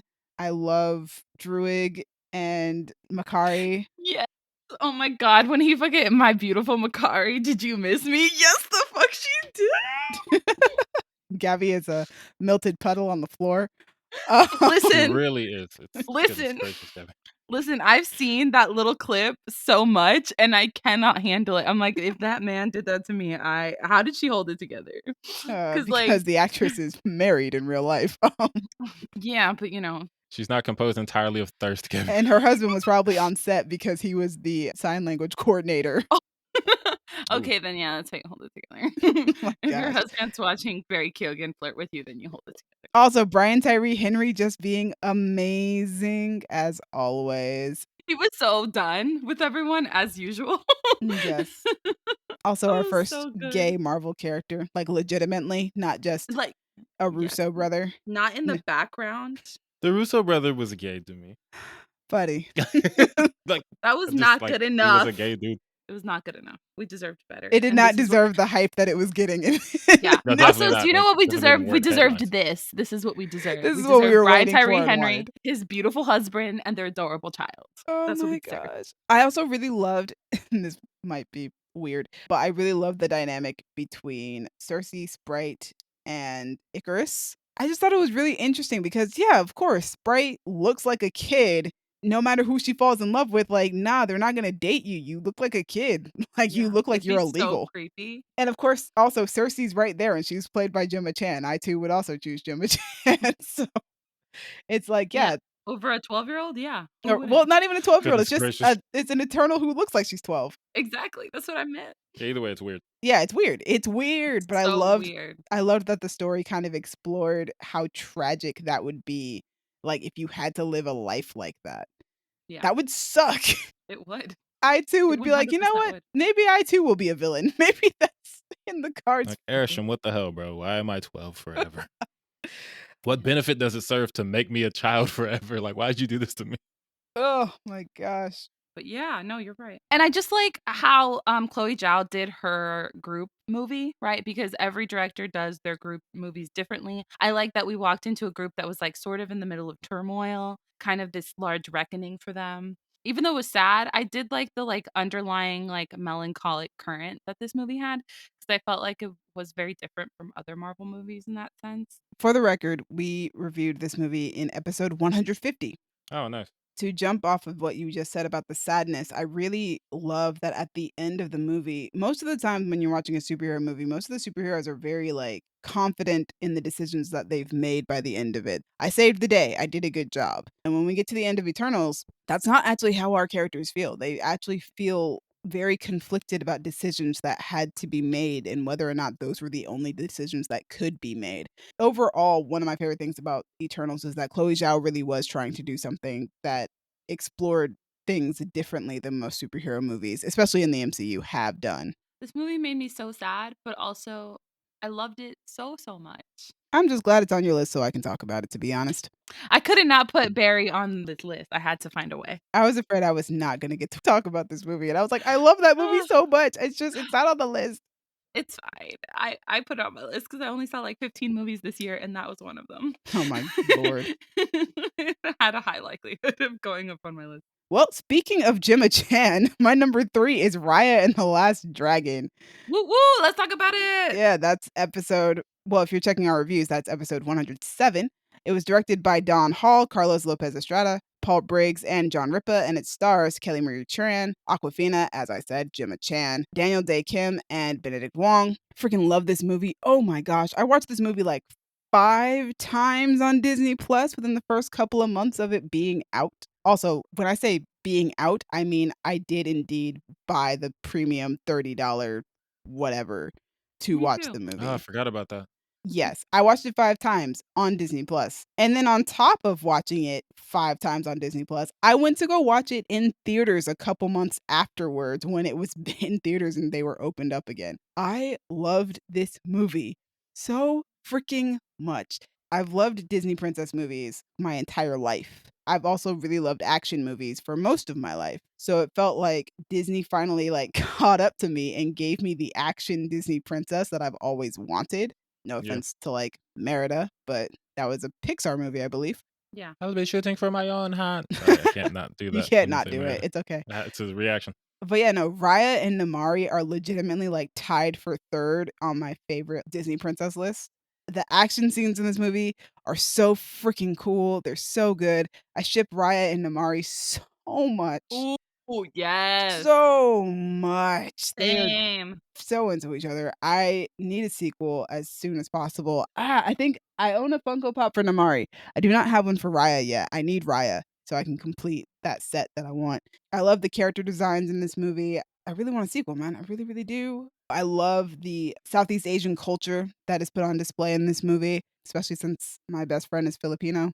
So me and her talked a lot about the culture and how the movie was inspired by it. Gemma Chan playing Namari, I will never get over it. Kelly Marie Tran, I feel like just so embodies Raya. She does such a good job of playing that character. She's really good.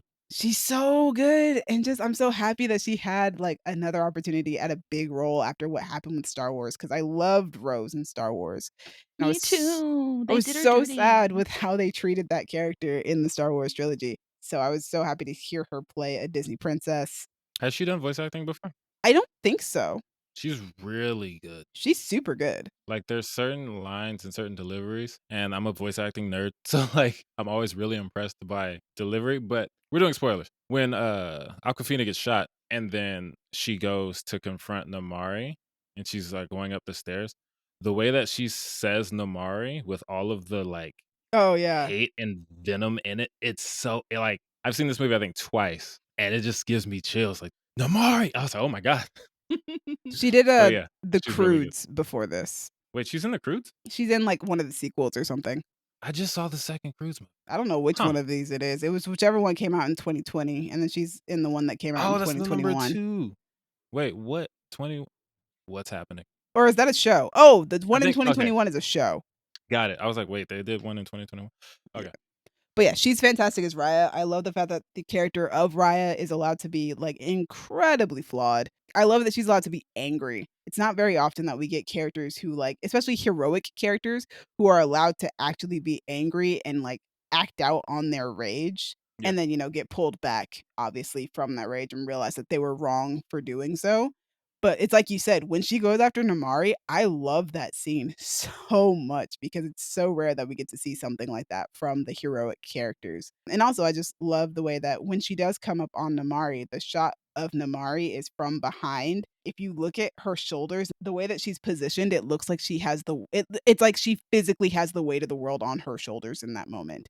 Because Namari's definitely feeling a lot of guilt because if she hadn't taken that dragon gem piece to Raya, her mother would be perfectly fine in that moment.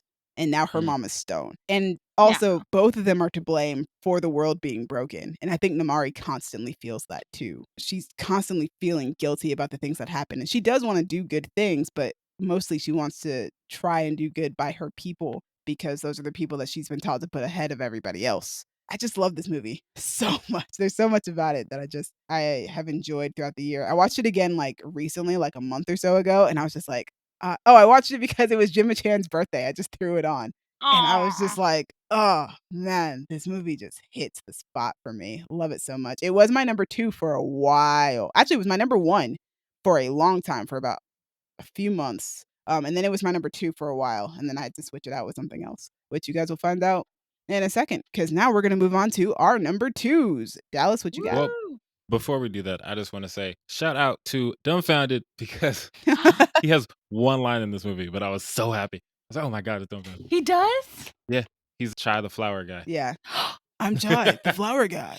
Yeah, Oh my that's God. Dumbfounded. Yes. I love him so much. Oh, also the visuals in this movie. They're fantastic. So this was also when I discovered the film mode on my TV in the living room. The look of the fog in this movie, like it has like a holographic effect to it, and I could not figure out how you can animate something like that. I was like, okay, you guys are just masterminds. You're great. Programmers. Animators. And shout out to Aquafina, obviously. She's fantastic. Yes. Sisu's amazing. I slaughter when I hit the water. Oh my God. Yeah, you Her do. jokes are so great and so modern in a lovely way. I love her. But yeah, our number 2s, Dallas. Number 2. My number 2 is Spider-Man No Way Home. All right. Mine too, Yeah. Dallas. Let's talk about Hey. it. Oh, I love Vibing. that. Vibing. Vibing. Spider-Man No Way Home, directed by John Watts and written by Chris McKenna and Eric Summers, and stars Tom Holland, Zendaya, Benedict Cumberbatch, Jacob Batalon, John Favreau, and a bunch of Spider-Man villains. Yeah. And Marissa Tomei. Rest in peace, man. Aunt May. Yes. Sorry. Remember, we're doing spoilers.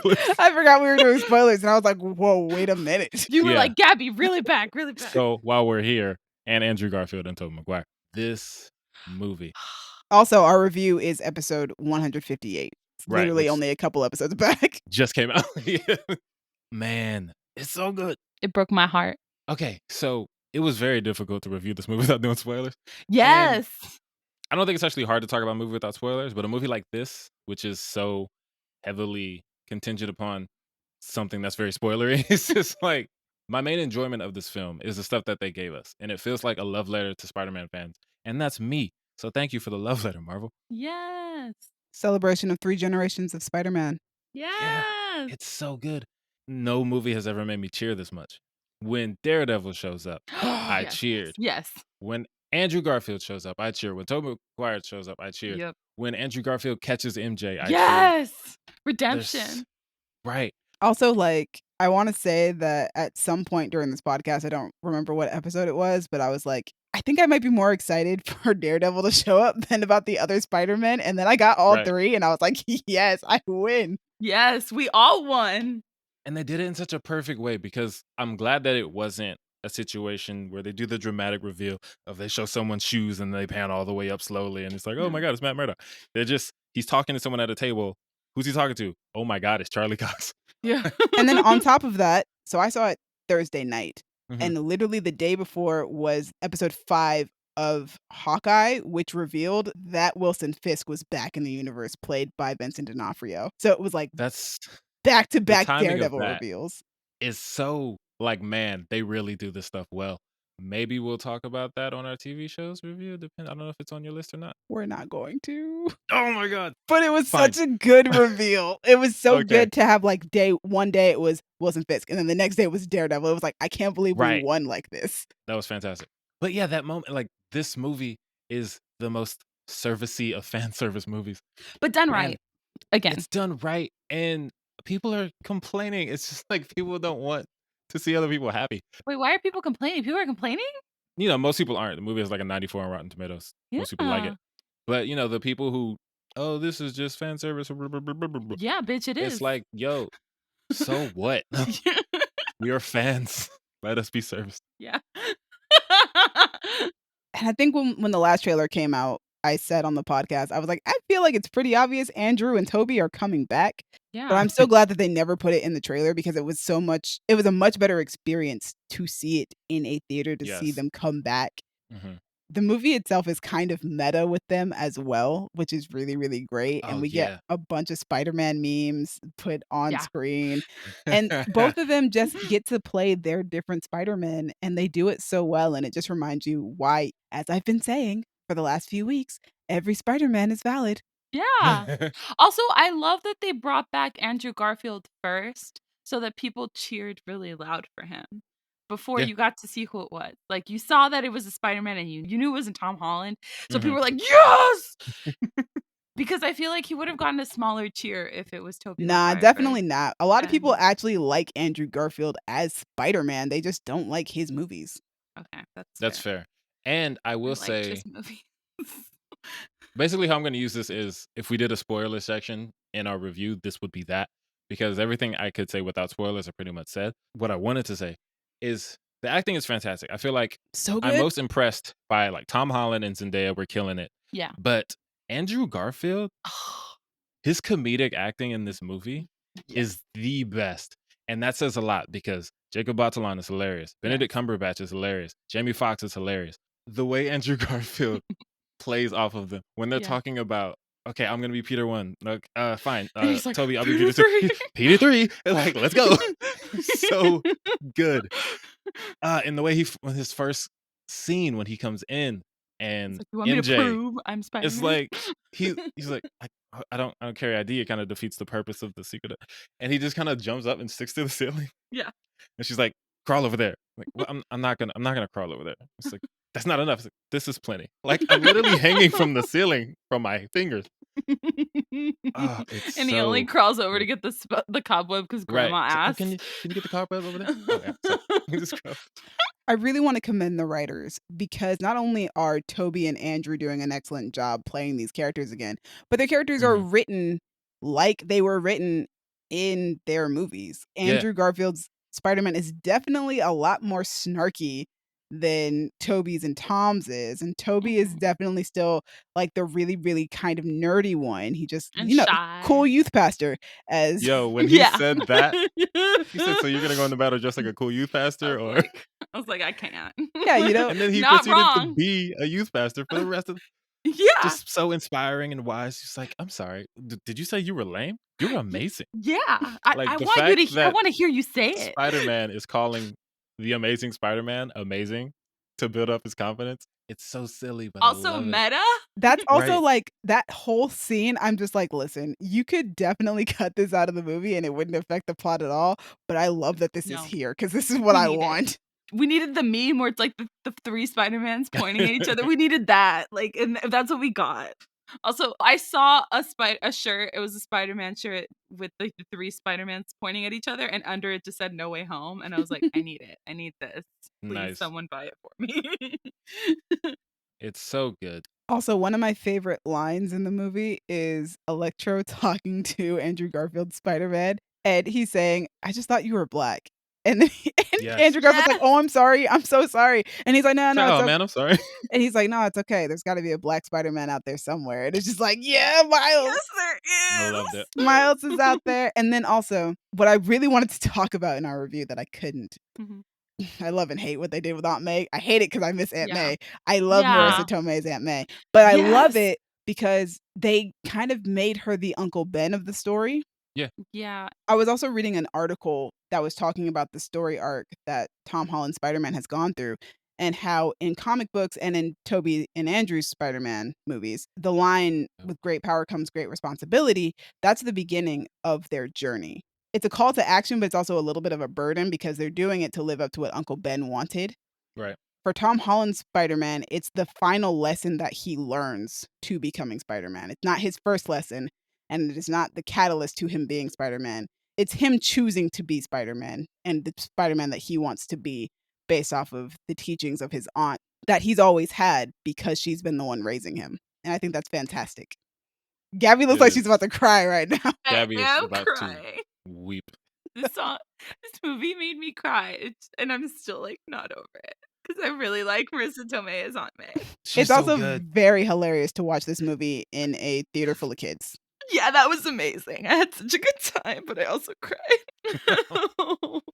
I And then he's Marissa so Tomei, alone.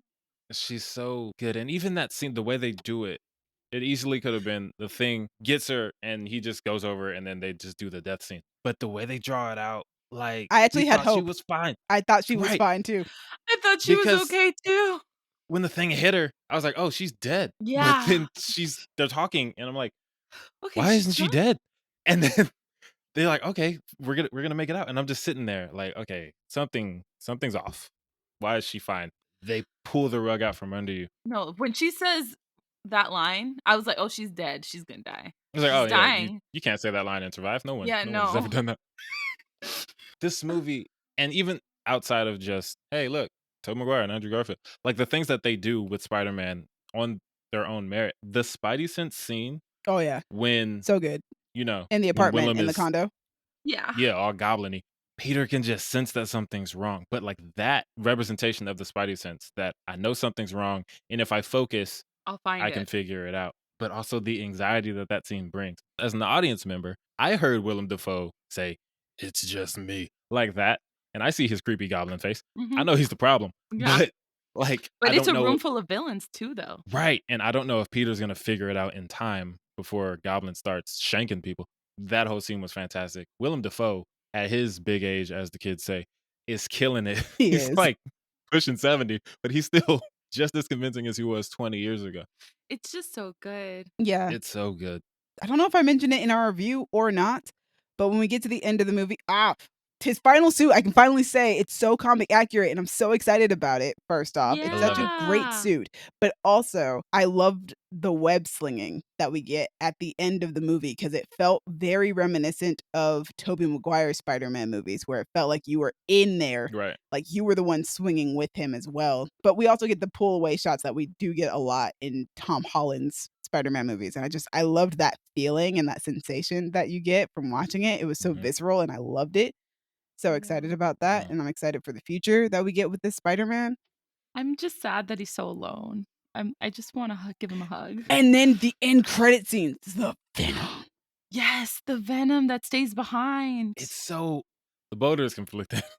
When Venom 2 ends with a With mid or that post tag, credit yeah. scene of they see Tom Holland on the screen because they've been pulled to whatever Earth this is. Oh yeah, hi Gabby. Yeah, we never told her what the end credit scene was. Right. Oh my god! I thought, oh wow, they're gonna meet. Nope. And this one is kind of like, nah. It's like, Nope. wait, why do that? It just feels weird. For fan service.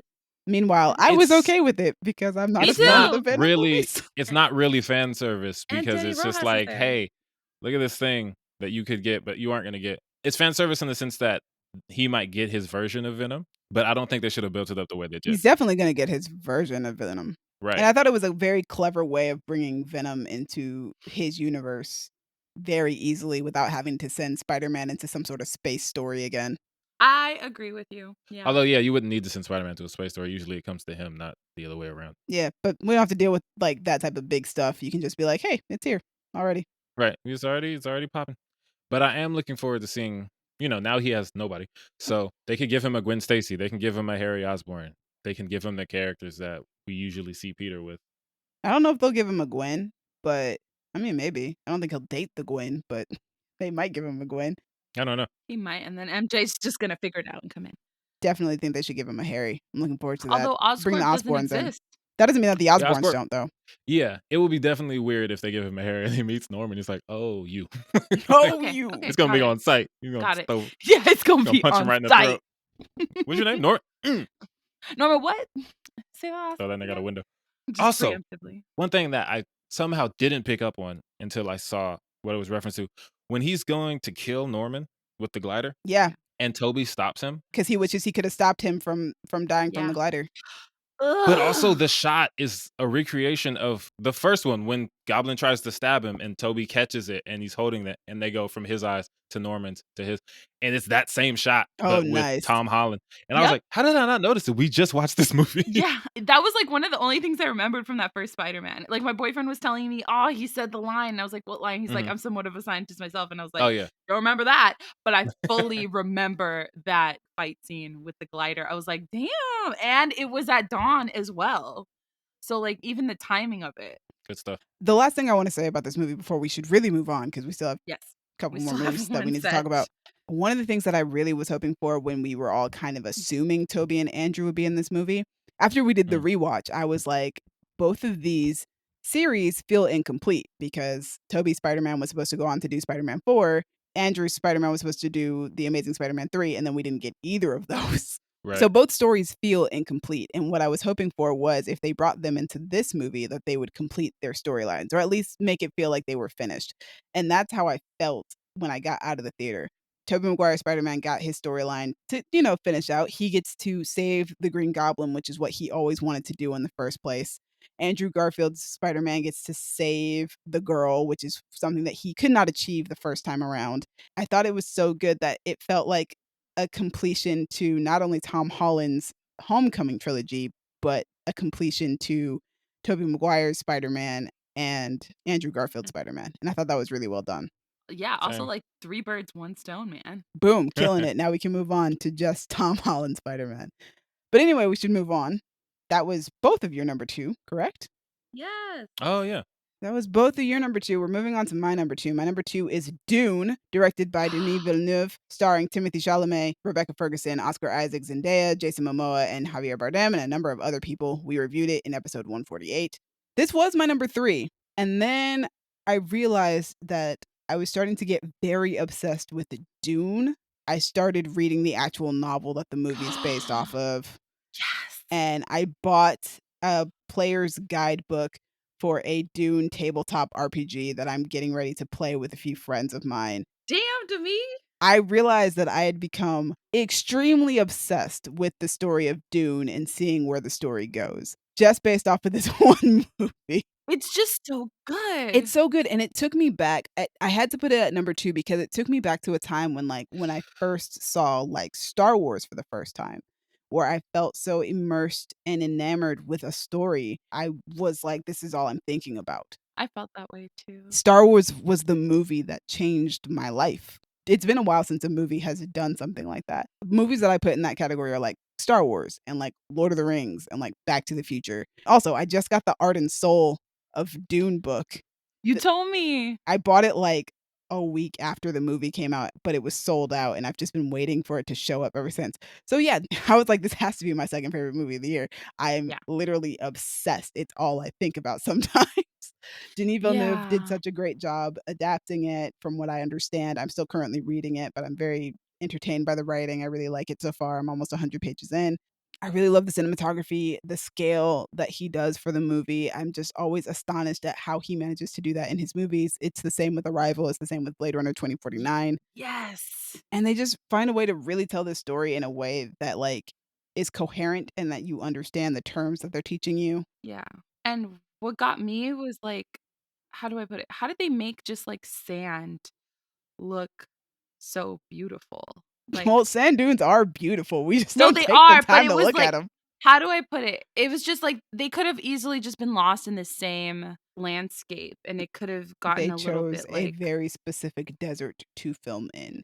In fact, they filmed in the yeah. same desert that they shot Star Wars: The Rise of Skywalker in. Greg Fraser said that they actually contacted their production team and were like, "Let's make sure that we're filming in different locations of the desert so that our movies don't look similar." Which, by the way, Greg Fraser is becoming one of my favorite cinematographers.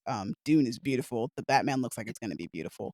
Dude, you could take a still from every moment of that movie and you could frame it. It's just beautiful. I mean, I would try Ugh, to be honest. It's so amazing. it's so beautiful. And the performances are great as well. The tent scene is one of my favorite scenes of Paul Atreides, like, yelling at his mother and also just kind of having a panic attack over his own destiny. I love that scene so much because I don't think we get a lot of Chosen One movies where the Chosen One gets to freak out about what their destiny entails and how Yeah, big and how important they're supposed to be. But most of the time, the Chosen One's just a teenager. They're just a yeah. kid. That's a lot of stress and a lot of pressure to put on somebody. Also, like, he got to kind of growl at her a little bit because he was like, "You did this to me," which you It's don't true. really see the chosen ones have that moment where they're like, "I didn't want this and you chose it for me. You didn't give me a choice." Yeah. Personally, the scene that I really liked with Paul was the pain box Oh, the Gom scene. Jabbar scene? Yeah, because I don't know how he did that, like, with his face.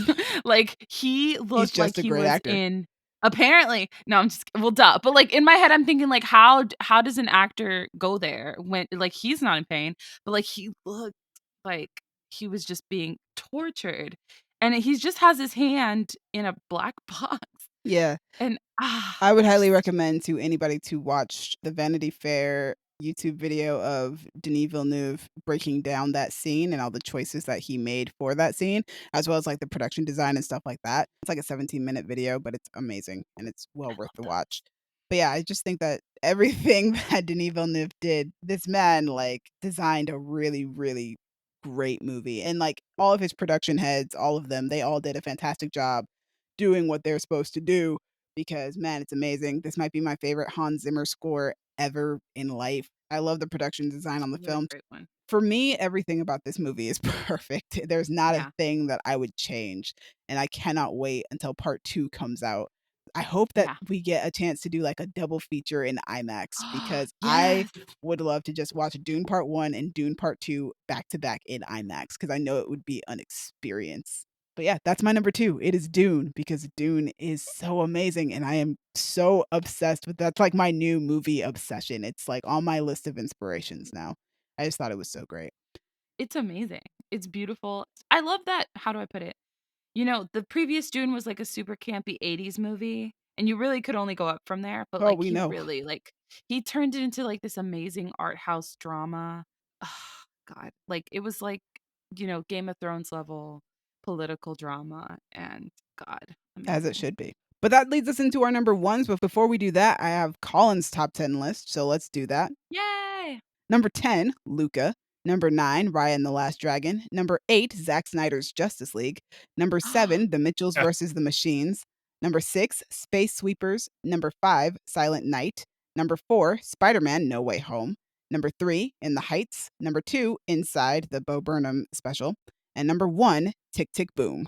Wow. Sounds very on brand, except for I've talked to Spider-Man? him about no Zack Snyder's Justice League. I've talked to him about it, so I already knew he liked it before that movie came out. If someone would have told me that Zack Snyder's Justice League was on Colin's top 10 list, I would have told them, "Shut your lying mouth," I mean, to because be no, it's honest, not. it was on my top 10 list for a long time as well. Imma be honest, I forgot that I And, watched that this year. and to me, that's surprising for you as well. But for Colin, though, Yeah. Colin, he doesn't like action movies. He doesn't usually like superhero movies. The movie's 4 hours. Like you have a lot more There's a lot going patience against for it. long movies than Colin does. Yeah, but it's the character work, I think, for him more so than anything Yeah, Oh, else. definitely. But But yeah. anyway, man, number And 1, boy, is the plot character twist. work good in that. Number because we've been 1. going a while. Yeah, Sure and have. Number 1 is The Harder They I Fall. More knew black it! excellence. woo woo, I knew Yes. it. I kinda It wanna make is my family watch directed. it.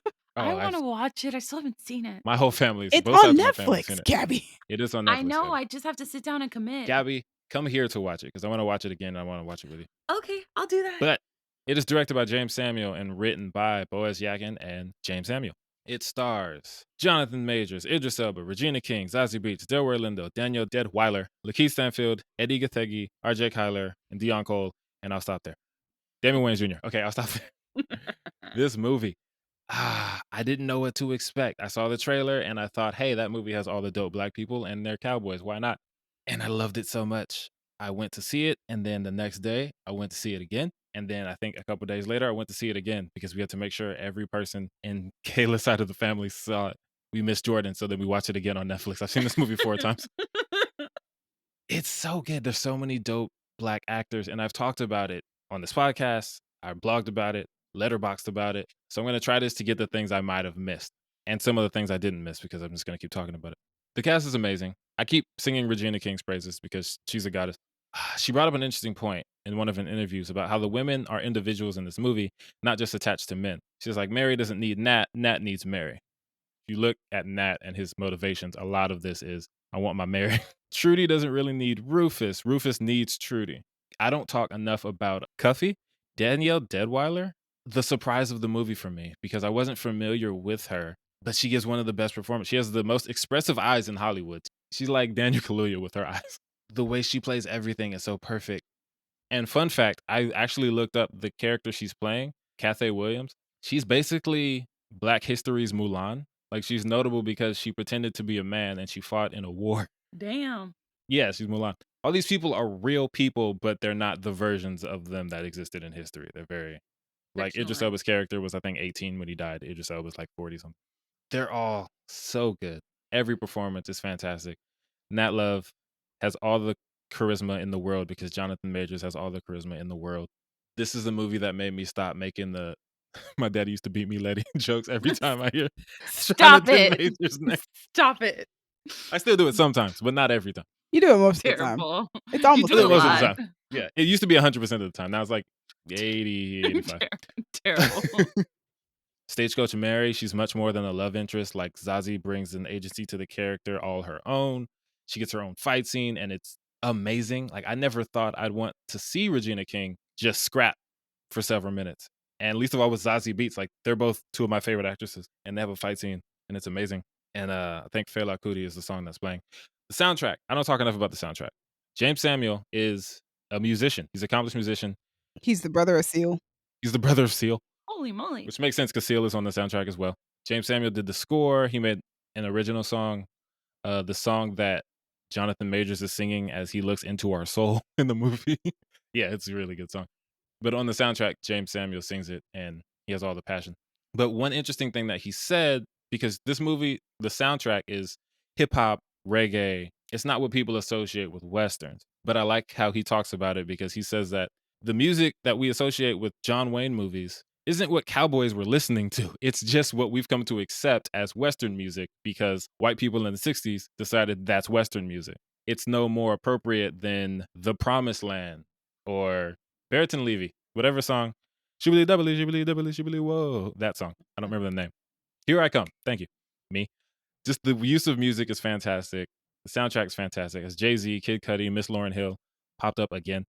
Everything, the nod to Chadwick Boseman on the side of the train as Regina King is walking across saying, if anyone says anything starting with the letter N, they're going to meet the same fate. It's just such a great movie. I guess I'm being kind of broad about it because I've talked so much all throughout the last couple months about how dope this movie is. Every performance is perfect. The action is perfect. It's surprisingly funny. R.J. Kyler brings so much comedy to this movie, and his little back and forth with Eddie Gathegi's character, they have this like brotherly bond. One of the running things, Gabby, is that Cherokee Bill, Lakeith Stanfield, Mhm. has a reputation of being the fastest quick draw. Ooh. And R.J. Kyler, who plays Jim Beckworth, he don't take too kindly to that because he's a quick draw and he's fast. So he's like, the famous scene, I'm lightning with the blam blams. And then Bill says, you could be, but I hear say there's a quick draw more lightning than you. Go by the name of Cherokee Bill. And the way that RJ responds, Cherokee Bill, it's so funny. Quick And lightning with the blam. Lightning with the blam blams. And there's one line that Jim says. He says something like, as they say in the book of Jeremiah, can't nobody outspeed me or something like that. Because he's talking about how he wants to prove that he's faster than Cherokee Bill. And Bill, just the way he shuts him down, he's like, Jeremiah ain't no book, outspeed ain't no word. I kind of hope that Cherokee Bill put a bullet in your ass to shut you up. Like, that's their whole dynamic, and I love it. And as funny as that is, there's comedy between all of these characters. Last thing I'll say is Delroy Lindo as Bass Reeves, who, if you don't know, Bass Reeves is the person that the Lone Ranger was based on. So, like, the Lone Ranger's black. He's so good. He's so gangster. He's Delroy Lindo. He's amazing. This movie's very violent, so I'm kind of gun shy with my recommendations. If you don't handle violence well, maybe not for you. If you like action and black people and just great movies, I recommend it. Just know some people are gonna get shot. But yeah, that's my number one. How Did They Fall? Best movie of the year for me. Yeah. Gabby, what's your number one? My number one is The Green Knight. Oh, Hey. I saw that forgot today. you skipped me on that. Wow. She did. I saw Today. She watched that it today. movie She was texting me about it. Remember when I texted you, I was like, I'm 5 minutes in, this is already an amazing movie. I was like, 'Cause this is it my favorite is. movie of the year. It was, and I remember you telling me it was slow, and I was like, no, this movie's perfect. I don't know what you're talking about. This is not slow. This is beautiful. I Most love people it. aren't into it because of how slow of a movie it is. Well, those people- It takes its time. It is not afraid to do that. I freaking And love this movie. It was my number I 3 love for it. so long.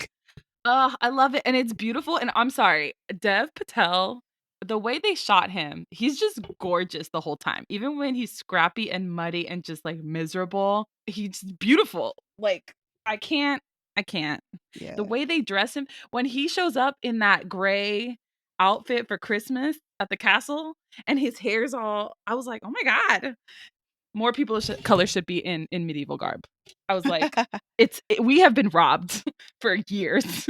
For real. Anyway, I was also like the way that outraged. David Lowery interrogates chivalry and the beliefs of knighthood and, that type of stuff. Because that's what the story is, I think it's supposed to be about. I read the poem shortly after I watched the film. It's just such a good movie. And I love Dev Patel's performance in it. I love Alicia Vikander's performance in it. The way that this movie looks, it is some of the best cinematography I have seen all year. It is a beautiful looking movie. Dude, there's a scene where he goes underwater and The red everything light. is bathed in red, and it's the whole screen is red. It reminded me of that scene in West Side Story, and I was just like, yes. Yeah, it's just so beautifully shot, all of it. Man, it's just such a good movie. I love when the titles are coming up, I love that it comes up in very different fonts. Yeah, every time. And I feel like part of that is because, it's the Legend of the Green Knight. There are so many different adaptations to the story, so many different stories about Gawain and the Green Knight, different interpretations, different translations of the story. And I love that all of these different fonts kind of display that as they're introducing the film. But also, like, this movie kind of takes all of that and makes its own interpretation of the story. It asks you to go on this journey with them of questioning what it means to be a man and also exploring what it means to be courageous and to be brave. And it's so good. Yeah. Especially since from what I've read of the Green Knight story, like Gawain was like gung ho about going on that second half of the trip. In this version, like Gawain has to be sent. The king's like, you're going. You have to go. You said you'd go, so you have to go. And I thought that was really interesting. And at first he's kind of cocky about it, but like, a day and a half in, he's alone. He ain't got no horse. He's covered in mud. And he's really like, you could tell he's a little bit desperate and he just wants it to be over. We didn't give this a proper introduction. So The Green Knight is directed by David Lowery, and it stars Dev Patel, Alicia Vikander, Joel Edgerton, Sarita Chowdhury, and Ralph Ineson as the Green Knight. Ralph Ineson is so good as the Green Knight. Yo. I reviewed this Yes. movie in episode 136 of our podcast. If you guys want to check that out, great movie. Fantastic movie. Oh, Chef's so kiss. good. There is a shot that I love. Well, first off, I love the shot of when Barry Keoghan first shows up in the movie, but also the shot in the scene after where after he's robbed him and Dev Patel Gawain is on the ground, or Gowan, I guess it depends on how you pronounce it. Yeah. Sorry, Gowan. So it starts on him and then it goes slowly around so that you see the forest, and when it finally reaches back to him, it's a skeleton. Yeah. And then it turns back and starts doing the reverse movement and goes all the way back around the forest, and then it's Dev Patel on the ground again. I love that shot so much. Yes, I like it, and also I like it because as it's turning, you can actually watch time passing. Yep. The flowers are growing, and you can, like, see the leaves growing, and then I feel like that was a really good foreshadow to later when he, like, leaves and then he sees his future. I felt like that was a really great moment because when I was watching that future go on, I was like, "Is this real or is this like that previous scene?" Oh, it's so pretty, and it's just so, like, I can't. And it was so well acted, and it was Dev Patel alone most of it too, which I found really impressive. Yet it Yeah, was it's still it's engaging. him and the magical fox following him around. Yeah. Was the fox his mom? I don't know what the fox was actually. Okay, because I could not tell. I was like, this isn't in the story. This is just a fox. It's his traveling companion. It's just the Yeah, fox. apparently. Also, Erin Kellyman is in the movie, and I love her. She's great in this movie as well. She is. Oh, and that part was terrifying and sad. He was like, "Are you real? Are you a ghost?" And she's like, either way, I need my head back. Can you dive down there and get it for me?" And then, oh, when he goes back to the bed and there's just a skeleton there, oh, I felt so bad for her. But it's so good. It's a really great It's movie. just, You guys should check it out. And it's it's also great. technically a Christmas movie. Yeah, because it takes place at 2 Christmases. Woo! I did want to say, like, this was a movie I saw today, but it was just so good that I was like, no, this is the best one I've seen all year. Nothing's better than this one. It's a fantastic movie. I was surprised that I liked it this much. I thought I was gonna be like, that was sad and scary, and I'm done. But no, it was amazing. It was beautiful, and more people of color in medieval garb, please. Thank you. All right, let's get this over with my number one. My number one is so very obvious because it was my number one most anticipated movie of last year. It's Black Widow. All right. Easy We guess, knew easy it. work. We reviewed it in episode 130. It's directed by Kate Shortland and it stars Scarlett Johansson, Florence Pugh, Rachel Weisz, and David Harbour. Listen, this is simple. This is simple math. It's my favorite superhero. I waited 11 years for a movie for her to come out, and it was a good movie. It lived Yep. up to what I wanted it to be. I've told a lot of people who have asked me like my opinion of the film. Every single time I preface it with, this is the most biased opinion you are going to get because this Yeah. movie did Yeah. everything that I wanted it to. So I can't see any of the flaws. I'm completely blind to whatever flaws this movie has. It is perfect to me because I got everything I want. Well, I got almost everything I wanted for Natasha. What was the The was only thing I the didn't get is Liho, her black cat. That's all I wanted. That's like oh one of yeah, the the fan cat. servicey I things I forgot about the wanted, cat. and it's the one thing I didn't get because she got called Natalia in The Winter Yeah. Soldier, so it's fine. But yeah, Natasha gets to be a full human being in this time around, which I love to see. The Black Widow movie was the beginning of justice being done to Black Widow. Black Widow, What If, and Hawkeye know how to respect Natasha Romanoff. That's why I love them. But yeah, Scarlett Johansson plays Natasha with finally gets to give her like a full 3 dimensions. We finally get to know things about Natasha, like what she likes. We get to experience her personality a lot more, which is something that I like. I saw a lot of people saying that like they felt like it was more like Yelena's movie than Natasha's, but I disagree because Natasha is the only reason anything moves forward in this movie. Everything that happens is Natasha's plan. Yelena sends her the serum vials, but it's Natasha who comes up with the entire plan of taking down the Red Room. And Yelena only agrees once Natasha has kind of come up with that plan. Yelena was totally down to just be like, yo, I'm moving forward. I'm gonna let an Avenger deal with that. I'm not doing any of this. That's not none of my business. Yeah. She was like, I'm free. I'm not going back. But I also appreciate that this movie calls I mean, I feel like previous movies have talked about Natasha's Red Ledger, but it's never been something that they've had to call her out on. It's been Natasha just saying, I did bad things. But we've never actually seen her do bad things, which is why I've never seen her story as a redemption arc in the MCU. This movie legitimately has not just Natasha feeling guilty for her previous actions, but it has other people who are holding That her were affected. accountable. And who were affected by her actions, Yes, right? and they're holding her accountable for the things that she's done, which then makes her hold herself accountable for the things that she did. I love Florence Pugh's portrayal of Yelena. She's fantastic. She's a scene stealer. We love to see it. David Harbour is great as Alexei. Rachel Weisz is amazing as Melina. My favorite scene is definitely the third act, Natasha going up against Dreykov. It's everything that I've ever loved about Natasha wrapped up into one scene. I couldn't ask for anything better. For years, the only thing that I've ever wanted out of a Black Widow movie is Natasha going up against the Red Room. In my head, it was Yelena who was going to be the face of the Red Room. And they really turned that on its head, which I found fascinating and I really enjoyed that. That was really cool. But I was just glad that I got those elements that I really wanted, which was Yelena and the Red Room. and Natasha facing her past. I also really appreciate this movie takes a much darker tone than a lot of the MCU movies do. From the jump, one of the first initial scenes of the movie is a montage of girls being human trafficked, and it's awful and it's hard to watch, and it feels real. It doesn't feel like a fictional movie. It feels like a documentary as we're watching these girls suffer and, cry and try and run away. And like that just sets the tone for the rest of the movie. And then there are the small details that I love. Yelena and Natasha have those like the little photo booth shots of them. Natasha as a kid gives them to Yelena, and then Yelena sends them to Natasha as an adult to let her know that she's the one sending her these vials. And then Natasha goes to Yelena at her old hideout and sets these pictures on the table. It's so great because one of the things I love about that scene, and it's so tiny that most people probably don't realize it, is Yelena walks out of the room and they're having an argument. Before Natasha turns around to leave and follow her out, she picks up those pictures again and puts them in her pocket. And I'm just like, Hmm. what a small little thing to show that Natasha still cares so deeply about this relationship that she used to have with these people. Right. I love that Natasha begins to open up around Yelena, and then as soon as they go to pick up Alexei or to go see Melina, she closes back up again because Yelena's the only person who was able to get her to open up. Also, this movie has what I consider the best hug in all of the MCU.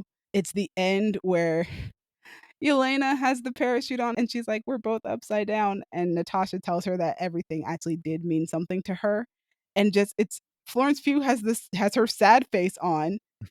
They like have their heads pressed against each other, and it's just the way that they move into the hug. I'm just like, ugh, I felt this. I felt the love and the genuine affection and care in this one moment.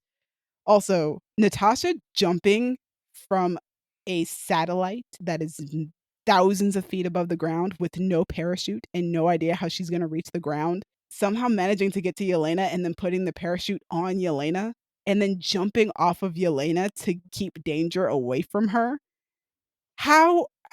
What was your plan? You had no stop jumping from high places without a plan, Natasha. It's really frustrating and stressful, and I don't like it, but she does it all the time, and it's great sometimes, and then other times she ends up eating herself off a cliff, and it's awful.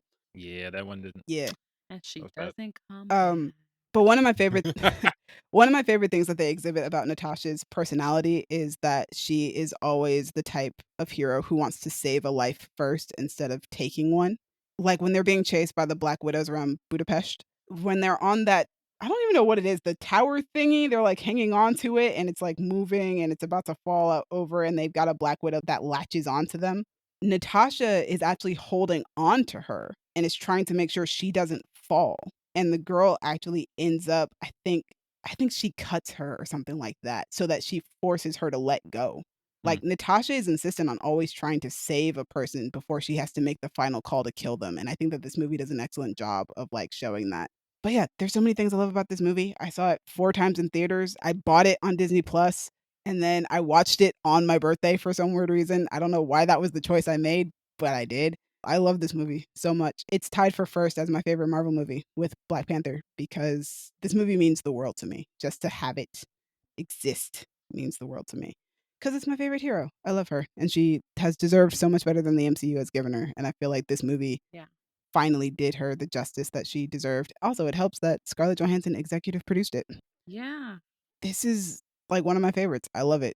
2 pieces. The only reason Dune does not get number 1 is that I waited 11 years for this movie and it turned out to be everything that I wanted and more. So, Black Widow is my number 1 and I wouldn't have it any other Woo. way. But yeah, Dallas, you want to give a recap of your list? Yes, I do. All right. Honorable mentions for One Night in Miami, King Richard, Last Night in Soho, Red Notice, and Shang-Chi and the Legend of the Ten Rings. My number 10 is Raya and the Last Dragon. Number 9, Hitman's Wife's Bodyguard. Number 8, Free Guy. Number 7, The Suicide Squad. Number 6, Venom Let There Be Carnage. Number 5, A Quiet Place Part 2. Number 4, Candyman. Number 3, Judas and the Black Messiah. Number 2, Spider-Man No Way Home. And number 1, The Harder They Fall. Nice. Gabby? Hey, yo. Okay, so my honorable mentions are Red Notice, The Suicide Squad, Riot and the Last Dragon, Cruella, and Coming to America. Number 10, Black Widow. Number 9, The Hating Game. Number 8, In the Heights. 7, Jungle Cruise. 6, Love Hard. 5, Shang-Chi and the Legend of the Ten Rings. 4, Dune, 3, Eternals, 2, Spider-Man No Way Home, and my number 1 movie is The Green Knight. All right. And my honorable mentions were Eternals, Shang-Chi and the Legend of the Ten Rings, I Care a Lot, The Harder They Fall, Zola, and Spencer. My number 10 is The Matrix Resurrections. Number 9, In the Heights. Number 8, The Suicide Squad. Number 7, West Side Story. Number 6, One Night in Miami. Number 5, Spider-Man No Way Home. Number 4, The Green Knight. Number 3, Raya and the Last Dragon. Number 2, Dune. And number 1, Black Widow. Thank you guys for joining us. It's been forever. I'm so sorry. Thank you for powering through this long ass episode. See. We love you. Thank you, Crown Digital, Brandon, and Io for putting us on Spotify and Apple Podcasts. To me, thank you for editing this long ass episode, for putting it on YouTube, and for having One Night in Miami on your list because I was worried I wouldn't be able to talk about it. I got you. Gabby, thank you for staying on brand with your rom-coms and your thirst. We can always count on you Woo woo. for those. Yeah, audience, let us know, what were your favorite movies of the year? Did we miss any of your favorites? It sounds crazy because I would think we covered everything, but of course we didn't. Let us know in the comments or hit us on Twitter at y'all_different, Instagram and Tumblr at Creative Differences Podcast, or Facebook.com/Creative Differences PC. If you want to talk about Black excellence in all genres, hit me up on Twitter and or Instagram at the King Named Simba. What up, everybody? If you want to talk to me about movies that have made you cry this week, you can hit me up on Instagram at Stegosaurus, because I have several. And if you guys want to cry with me about Black Widow or obsess with me over Dune, you guys can find me on Twitter and Instagram at Dreamy Films. Dreamy is spelled DREEMI. Thanks again for joining us. Tomorrow we will be talking about our top 10 favorite TV shows. Woo woo. Yep, so stay tuned. And also, if you want to find Colin, find him on Twitter at Toxic Daddy. Why? It's been different. Bye. Bye. Yo, I think that's the one that Colin's going to hate more than any Twitter name I've ever given. Oof. I Yes. feel accomplished. I'm so upset that I reminded you of that. Yes, thank you, Gabby.